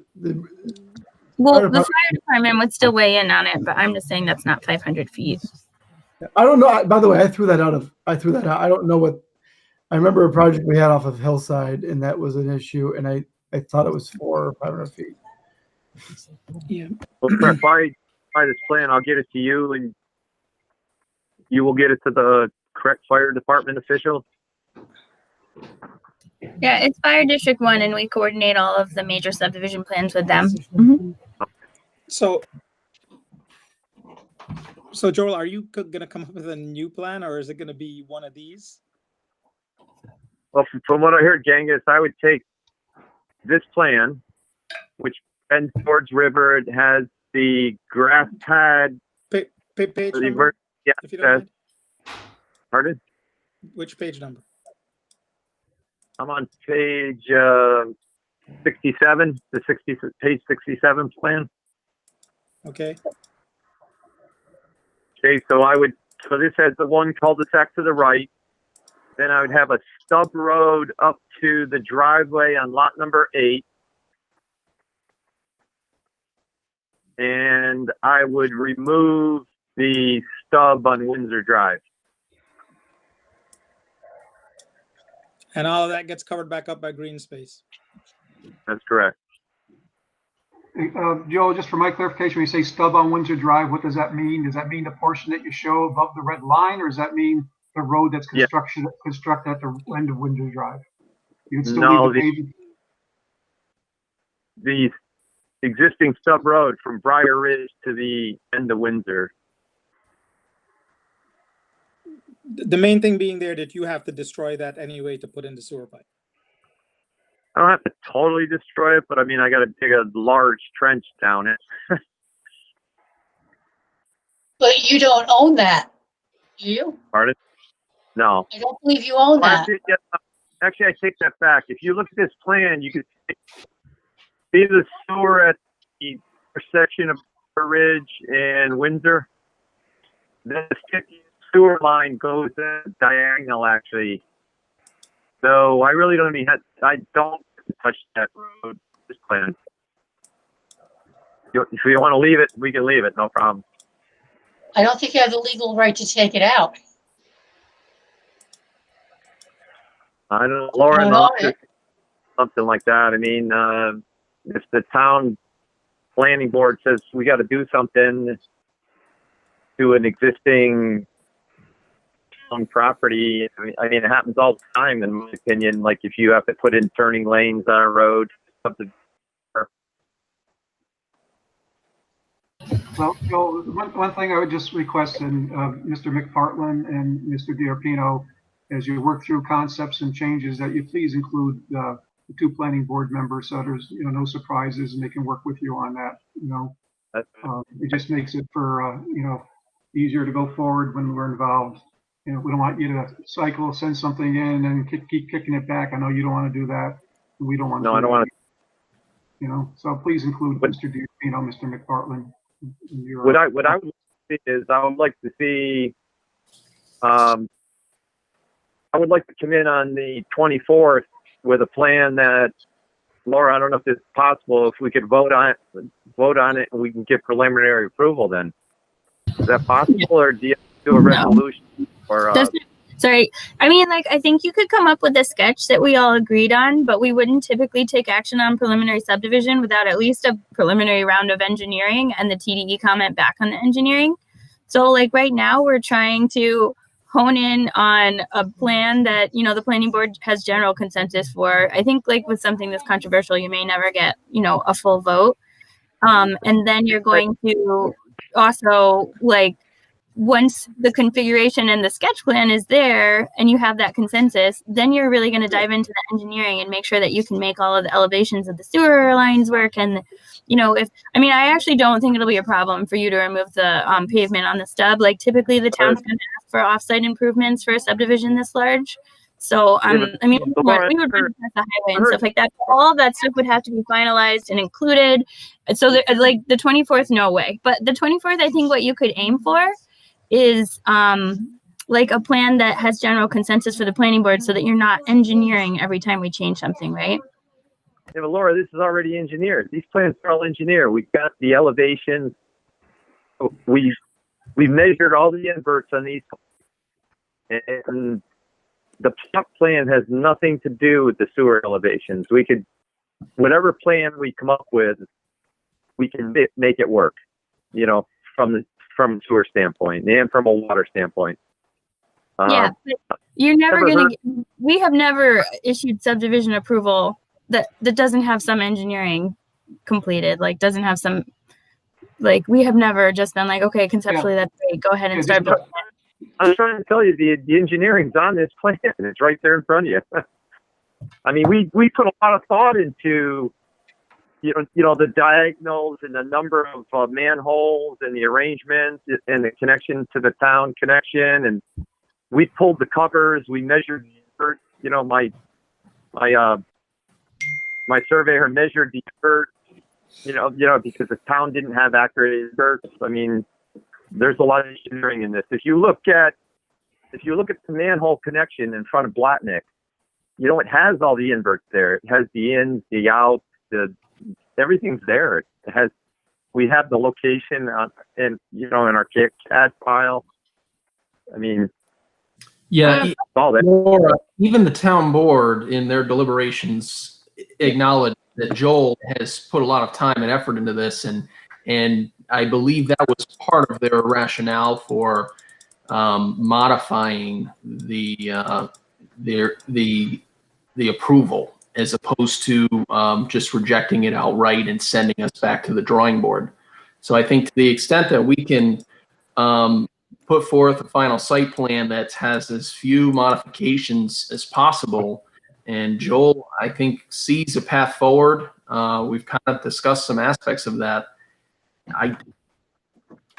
I just, if from a legal perspective, if we have a site plan that now needs full engineering and TDE, is it the site plan that the town board reviewed and granted special use permit on? So it's the subdivision, and I really, really disagree. It has just been essentially a sketch plan from this point forward. And I think a lot of the reason for that is because you don't really know what's going to happen with a special use permit. And so we've typically allowed that, like even with 1769 Union Street.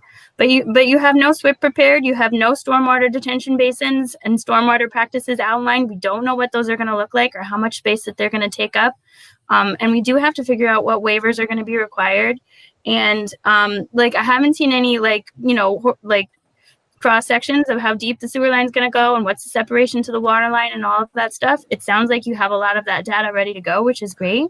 But this is just a one-page preliminary sketch plan, and it doesn't include any stormwater. And I just think you have to have some of that stuff delineated, and you have to have the TDE look at it and then be like, yep, this is constructible.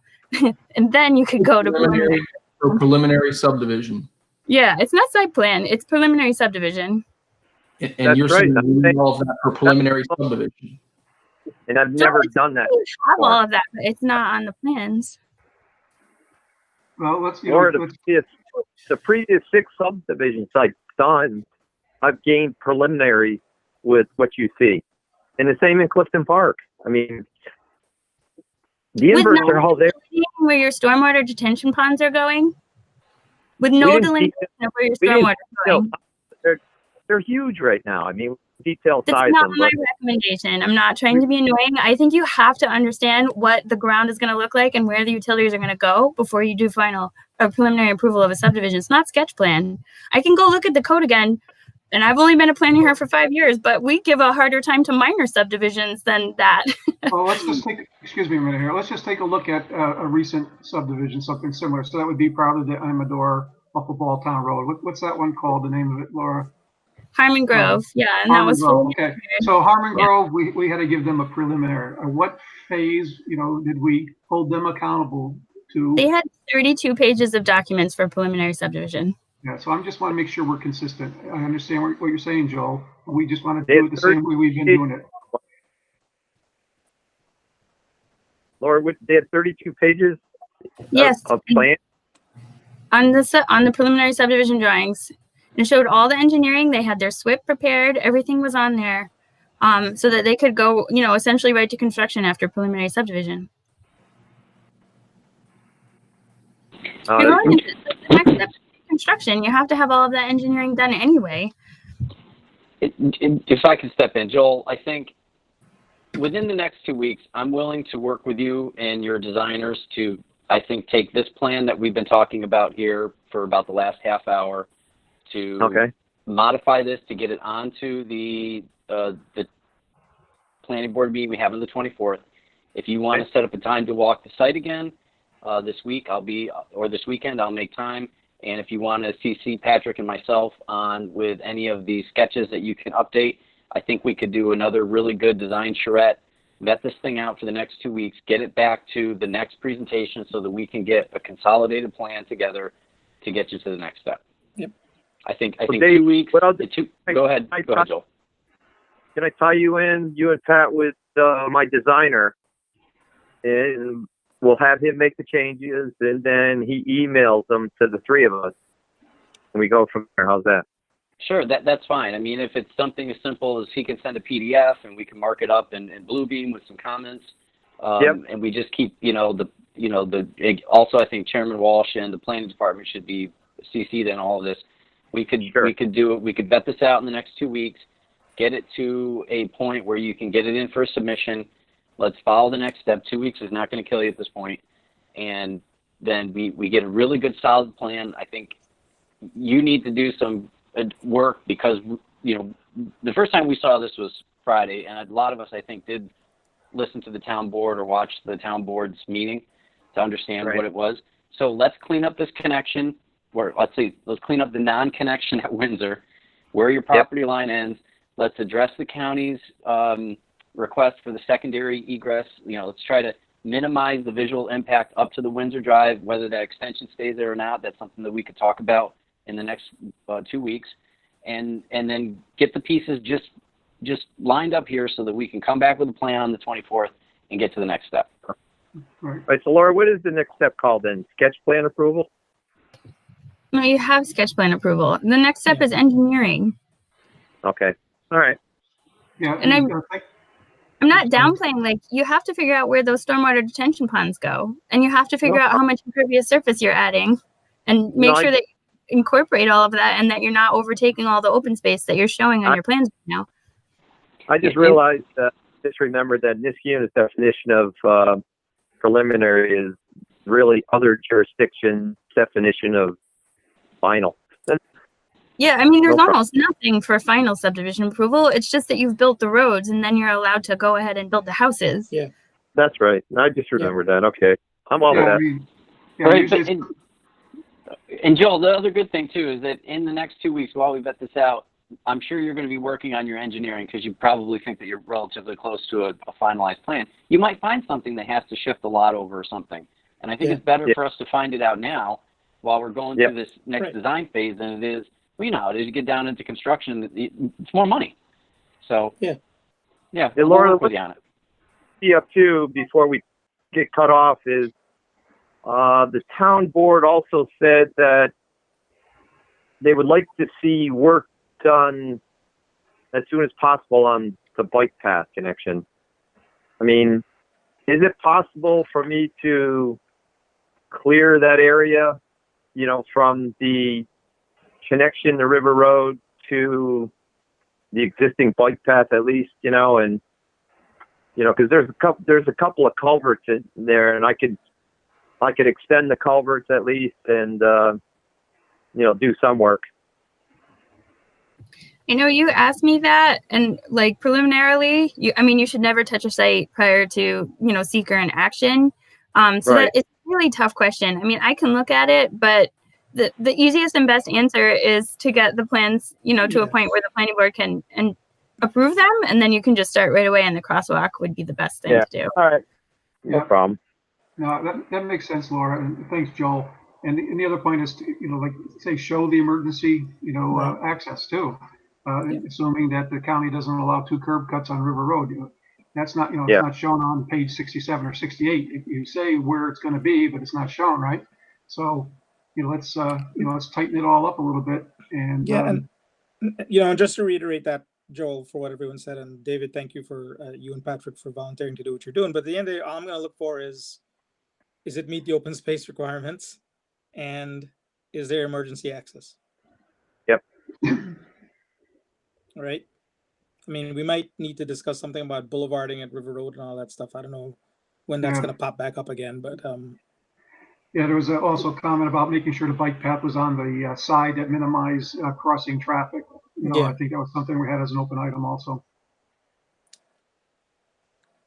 Right? Yeah, but I don't think we need the boulevard without the loop. The boulevard was to address the lack of the sight line on that northern connection. So, we're Well- connecting to the south. So, The boulevard is actually still traffic calming for the development because it's going to limit sort of people whipping around the curves, and it also Yep. adds a little bit of grandeur to the thing, and it's right across from Blatnick Park, so Right. then you're kind of mirroring, like, it's traffic calming just for the people who live there. Plus, it creates a sense of place. But yeah, I do think. Thank you, whoever, Kevin. Any plan that you bring forward, like the bike path needs to stay on the west side of the Celts Farm Road, and then cross on the south side of the intersection on River, so that people who are coming up from Riverdale aren't crossing another road. They're going to come up from Riverdale and hit that T and then, cross. So you're minimizing, a good portion of the people from that trail are going to be coming up Riverdale. You don't want them to be crossing Celt Farm Road and then crossing River Road. Everything should be on the west and the south. Yep. You're minimizing interactions between cars and people. wait, so you're saying we got to shift that whole bike path loop to the left, to the outer portion of the loop then, right? Yes, Yeah. right? So it's actually much less crossing. In any plan that you do that, it's going to be much less crossing. Oh, boy. So yeah, that's where I came from at the beginning, Joel. Right? It's there is a little bit of rework to the whole thing. Yeah, and a bike path is something we've been talking about every meeting. It's nothing. Those Joel, comments. you've actually had it on that side before. Do you want to see it? Like you've had it on that side before. Yeah, there was no really plan with it. Variation. Yeah, we had it. I'm trying to think why we moved it to the inner loop. I don't know Well, why. we were anticipating the Windsor connection, Laura. Right. Okay. So we want to cross Windsor with the bike path. So that's why we put on the inner loop. Right. This Okay, is so one now- iteration you have it on the outer. I mean, this Right. is when So it now that we're not or connecting Windsor, we'll put it back on the outer loop. Yeah, that way all these people are just going to come to this intersection and cross here, and then they're not crossing. Because, I mean, people are taking lefts and rights and everything, so this movement, if you can avoid all these people coming here and then crossing this, is good. And also these guys, so you're sort of separating where the crossing is and making it safer. Okay. Yep. All right. We got it. All right, Joel. Hey, Joel, you got to be happy, right? You never wanted to do that Windsor cut through anyway, so the planning board sided with you, so you should be really happy. I'm reasonably happy. I wish Your it happened. your residents will love it because it'll just give them all that more time on River Road. Yeah. No, I'm happy, King, for sure. This is DC. I just have one quick, and maybe it's just semantics, but if we're not going to make the vehicular connection, do you think it would be better that it's not called Windsor Drive inside the development? Oh yeah, we'll take that off there. Yeah, that has to come off for sure. Yeah. Yeah, we'll take that off. We'll call it Lupin Drive. Well, We'll call not it- if you don't we'll save call any it of the never loop. going to be Windsor Drive. Lupin Loop. So, and then the other thing that maybe went unnoticed in this is, I really think that it's beneficial for you to take and make just some of those back lots into town property, because otherwise these homes all have 2 front yards. So even if you just take a little bit of space and if you're figuring out stormwater or whatever, you're planting trees here. Why won't this let me? Yeah, sorry. You want to minimize the number of through lots here. Can you show me what you're talking about? Yeah, does my screen look crazy to anybody else? It didn't come up at all. Or... Oh, it hasn't come up at all. I still see you. Oh, wait, hold on. Maybe that's why my screen was being weird.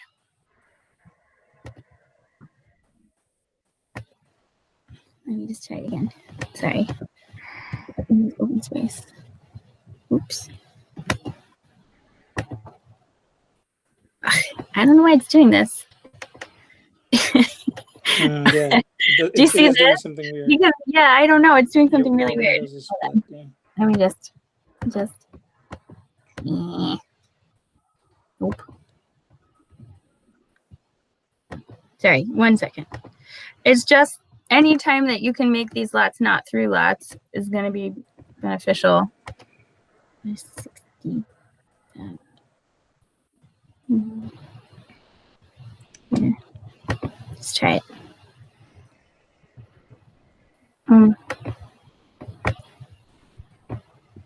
Because you can even make it thinner, but like these people, like in these lots here, if the lots actually touch River Road, this is considered their front yard, and this is also considered their front yard. So they wouldn't have any accessory structures because our code doesn't allow accessory structures in a front yard. And so that makes it really, really hard for these people to like use their backyard. And like if there's a way that you can even, I don't know, do it like anything you can do to not have them be through lots between Kelts Farm Road and River Road is a good thing. Okay. Right. Yeah, that would apply even to a shed greater than 120 square feet or any shed, right, Laura? Because that would be an accessory structure. Any accessory structure isn't allowed in the front yard, major or minor. Yeah. That's a good comment, Laura. No, that makes sense. All right. Yeah. Okay. All right. I do have one. Dave, sorry, Pat, I have one remember, small. Even Pat, remember that because I'm getting old, Patrick is on the zoning board. He knows. Yeah, but honestly, if you CC David mentioned CC Kevin and Laura on those, they can check for that. Hey, just one quick question. This is maybe it's because I didn't complete my homework on this. Do we have data about traffic impact on River Road from the development as it is? 25? Yeah, I think we do, right? It was in the original. I can't recall. Somebody just needs to remind me, please. It probably is there, yeah. Okay. He does. So he has a table for traffic generated just by the subdivision. It's like, I don't know, 20 a.m. and p.m. peak cars. Yeah, it's I not. had a vague recollection that it was there, but I didn't get a chance to look at it before the meeting. I just want to make sure that we don't need to relook at that. Minimal impact or minimal generation from this site itself. The 22 homes part of the development and the 2 that's standalone. I mean, Joel, you probably should have your traffic engineer just do a summary of, one entrance onto River Road, like just a table of how many cars are generating in the AM and PM hours. I mean, he already has it, but if you just, you can practically do that on one page. So the planning board has it. So do a traffic summary for 24 lots. Okay. Especially now that you got that snazzy roundabout at the end of River Road in Rosendale. It is nice. They did a great job. It's awesome. All right. Any questions for the applicant or from the board at all regarding direction? Just one comment here, Leslie. Given that it won't be the connection to Windsor, I think it's really more important to have the loop go back onto River Road. And I would hope that the town would encourage the county to allow the second cut. That'd be nice. Anybody help me? So I'll speak for myself here as as long as there's an emergency access in one of these drawings from River Road where the cul-de-sac is, I would strongly recommend not having two cuts onto River Road. I didn't think it was right from the first plan Joel showed. Well, my problem with the emergency access only would be that it's not going to be paved and it's not going to be kept clear in the winter. And, you know, I know the people on Windsor pointed out that we've got a lot of cul-de-sacs that are longer than we recommend now and all of that, but we've really been trying to make the roads safer by allowing for at least 2 points of access to make sure that emergency services can get in. Well, Laura, what do you do with Harmon Grove and with Laurie Drive? I'm gonna set Laurie Drive aside because technically Laurie Drive is supposed to be connected. But yeah, town board. yeah, on Amador, on Harmon Grove subdivision, there's an entrance on Schwaber Drive and there's an entrance on Riley Way, but the planning board didn't feel that that was fully good for emergency because the entrance on Riley Way actually ends up still on a singular road the entrance on Schwaber Drive ends up still on the singular road to that's coming from Riley Way. So you could theoretically still have a tree fall, you know, before you get to that loop of, you know, which is going to be like 60 of the 66 single family homes, and then still not be able to access them. So what they did was they made an emergency access over to E1, and they required access easements from E1, and E1 is agreeing to allowing us, I mean, they generally speaking are probably better at plowing their driveway than we are at plowing our emergency accesses. But if they don't plow their driveway, they have granted us access to plow their driveway. And then, you know, just during normal snowstorms and all of that stuff, we can plow the emergency access. So that way there's always two entrances to the loop. And it's gravel and it has a gate with a Knox box. Okay. Do they drag the snow away from the gate? Or like Leslie said, do they make a big pile at the end of the road? No, so I mean, we looked at this, like, I mean, I live on East Street and East Street there's not that many of them, but East Street has a gate that has to be plowed. And I mean, it's a wide gate. They swing it open, plow it, and then actually a lot of times it depends. If there's a lot more snow coming, sometimes they just leave it open. But, you know, they'll close it then, you know, once all of the storm is over and stuff like that. But it doesn't get in the way of plowing. It's very wide. If you want to see one, look at the one on the end of East Street. And actually, there's one that's installed. But they don't pile the snow in front of the gates at all. It's not utilized like that in either situation. See, that's in Campo Court, the town maybe put in a rolling gate because if it's a heavy snow, a guy he swing a gate in the heavy snow, you know? Yeah, that is not one rolling gate. That's kind of a different situation, though. That gate's much smaller. If you go and look at the ones that are emergency access roads, they're different. Yeah. All right. Okay. But are we we're not going to put any kind of gate there. We're just going to have the grass pad. Yeah. You can do it either way. I don't think Iroquois Village has a gate. And theirs is grass, but they've put the concrete under the grass so that emergency vehicles can drive over it. But sometimes if it's too much of a convenient thing, you get people driving over it. So it has to have grass. If it's like gravel, it invites people to drive over it. Yeah. Then you need a gate. Yeah. All right. So you want us to show a gate too? It just depends on how you want. I mean, I like it grass personally, but you know, grass is sometimes harder to maintain. And if they are plowing it, they have to be a little bit careful when they're plowing the grass, but it looks more aesthetically nice too. So it's a balance. Okay. Are we all set? You all set, Joel? I'm set. Okay. Any other questions for the applicant? Okay. Thanks, buddy. All right. Thanks, Joel, and thank you, board members. And we'll see what we got next meeting. All right. Okay, we'll close 2538 River Road, and next is the zoning code amendments. Obviously, we had a public hearing tonight, no comments. I know this is something we've been working on. It seems to be, to me at least, pretty straightforward. But our next action is, if we're all okay with those, which it sounds like we are, is to have a resolution for the next meeting recommending that the town board approve these changes. Is that correct, Laura? Yeah, I just wanted to note in the attachment that I showed, the CAC looked at it and made kind of 2 recommendations in red, which seemed very reasonable to me.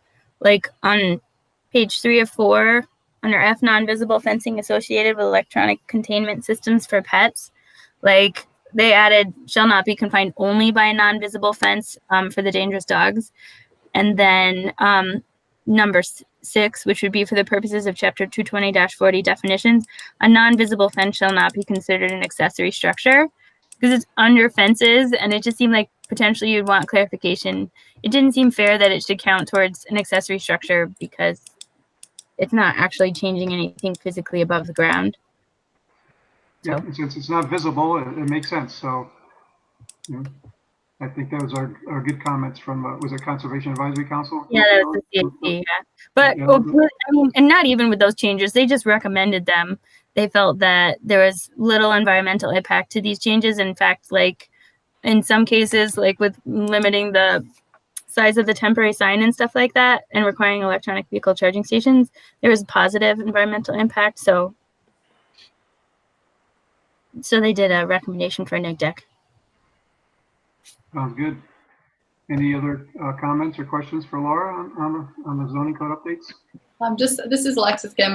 With regards to the definition section, I just want to be sure that those are, I think we should either add a, like an asterisk or cite directly the New York State public health law that basically that these definitions are intended to be consistent with the definitions set forth in New York State statute. Because the state statute defines, e-cigarette product, retailer. One other thing we might want to add in as a definition is vaping. Sounds good to me. You could add those in there because the planning board needs to take action on them at, well, it doesn't need to, but I think it would be good for you guys to take action in your recommendation to the town board at the next meeting. The town board is potentially calling for their public hearing at the end of August, though.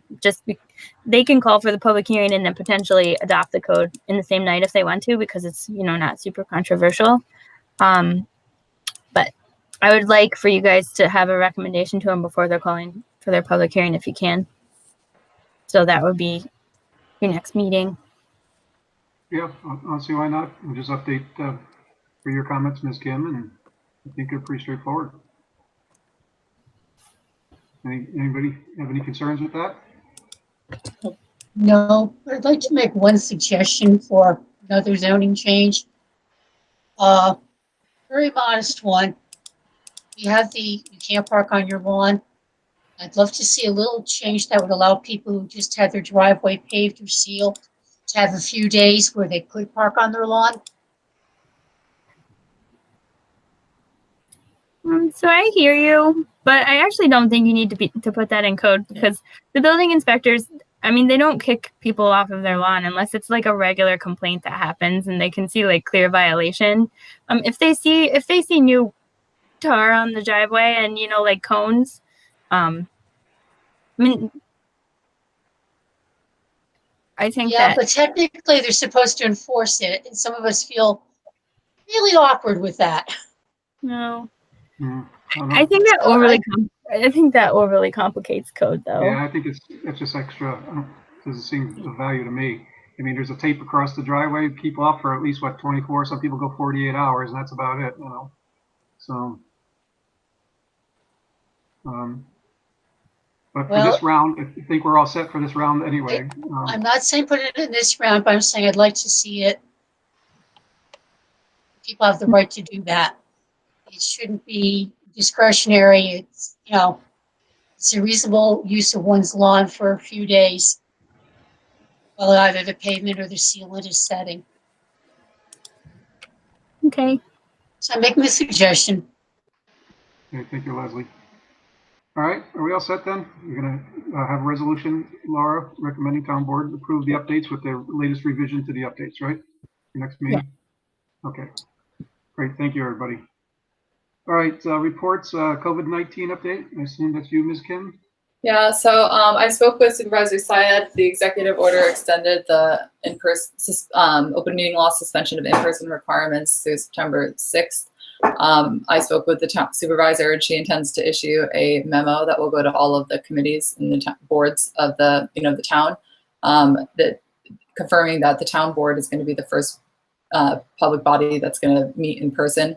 So we think the August 25th meeting might even be too big of a stretch, because unlike planning board or zoning board, some of the considerations that go into the town board meetings is that in the worst case scenario, if there was a COVID-19 positive person in the room, town board meetings have all of the department heads and all of the town board members in the same room.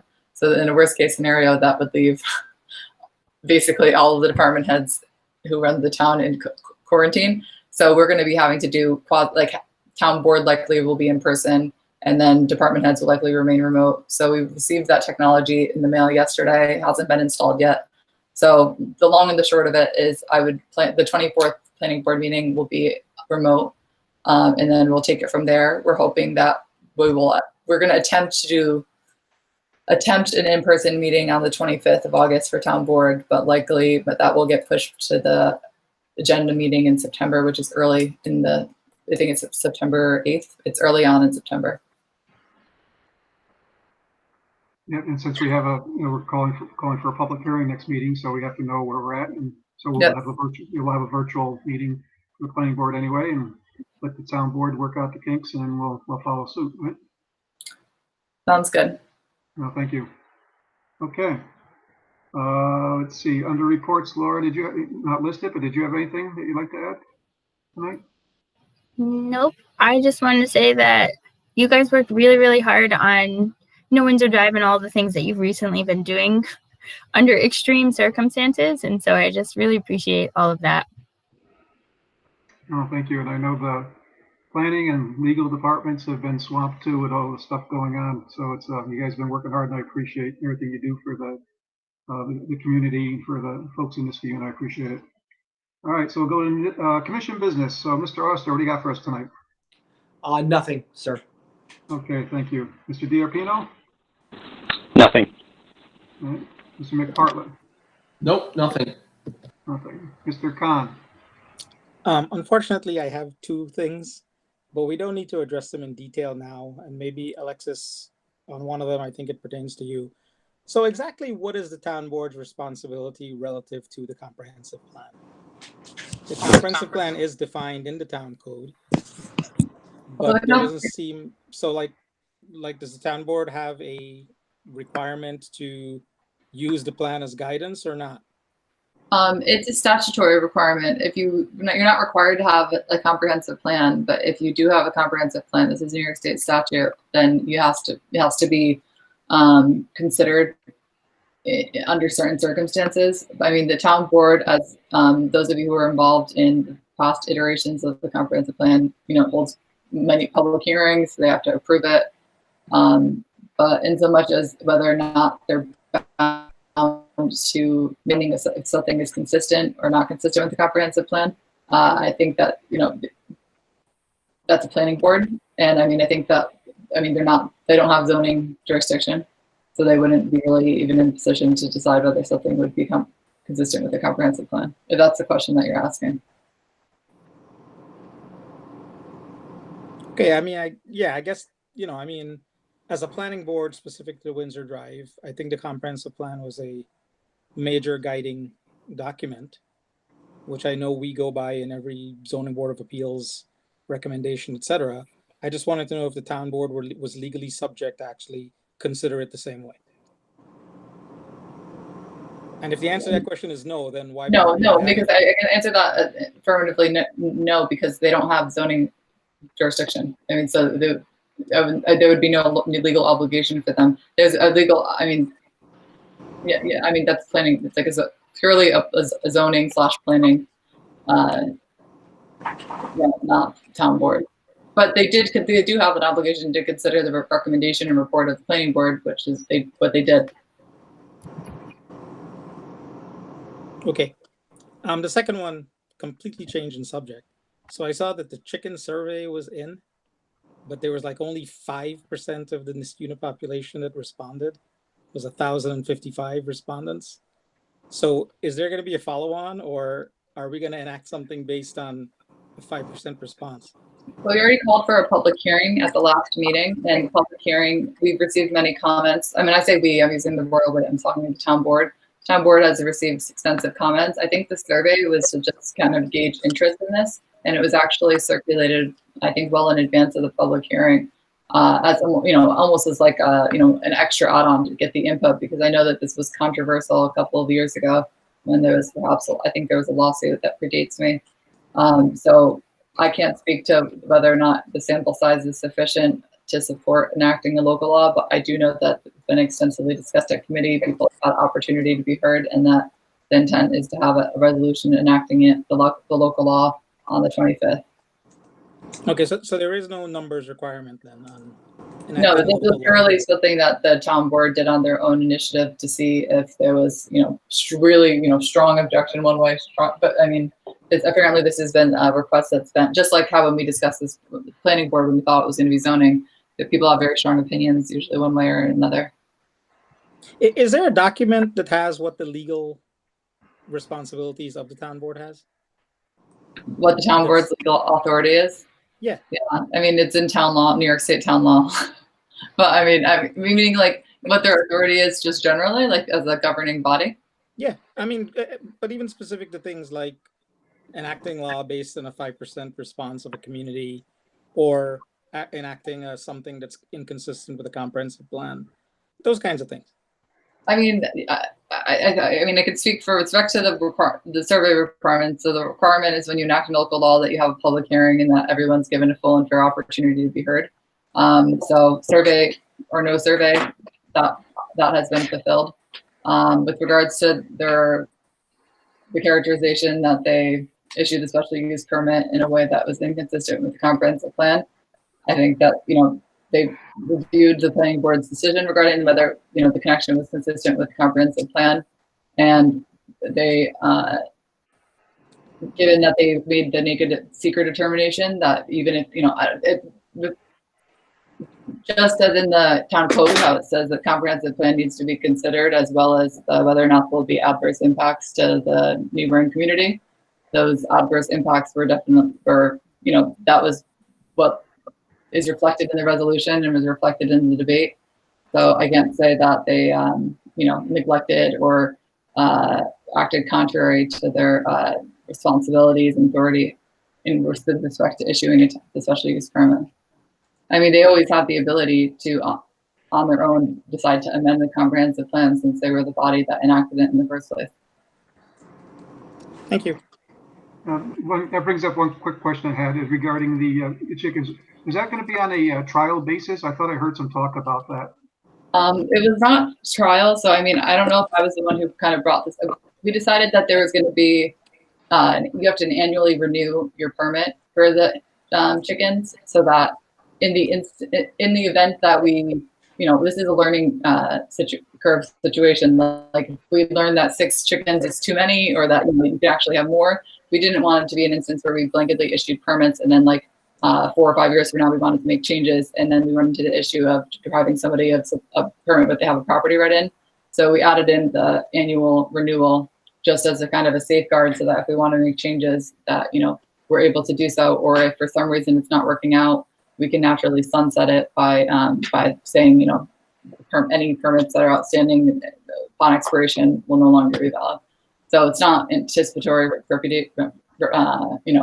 cancellation. It's just building that in as a right. So you left an option basically. Yep, to get out of it.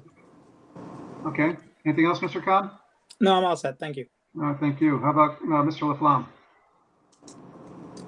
You still with us? Yeah, there he is. Hey, Chris. Yeah, no comments. Thanks. Okay. And Ms. Gold? Nothing, thank you. Okay, thank you. And Ms. Shenfield? Nope, thank you. No, thank you. And I have nothing further for tonight, so I appreciate everybody's time as always. And thank you to the staff. And can I have a motion to adjourn? Motion. Motion by Mr. Khan, and it's seconded by Mr. Oster. Mr. Thank Oster. you. All those in favor of adjournment of tonight's meeting signify by saying aye. Aye. Anyone opposed? Hearing no one opposed, we'll adjourn the August 10th, 2020 meeting at 9:19 p.m. Thank you very much, everybody. Thank Have a you. great night. Alexis, thanks for the input. Thank you. Problem. Good night. Good night.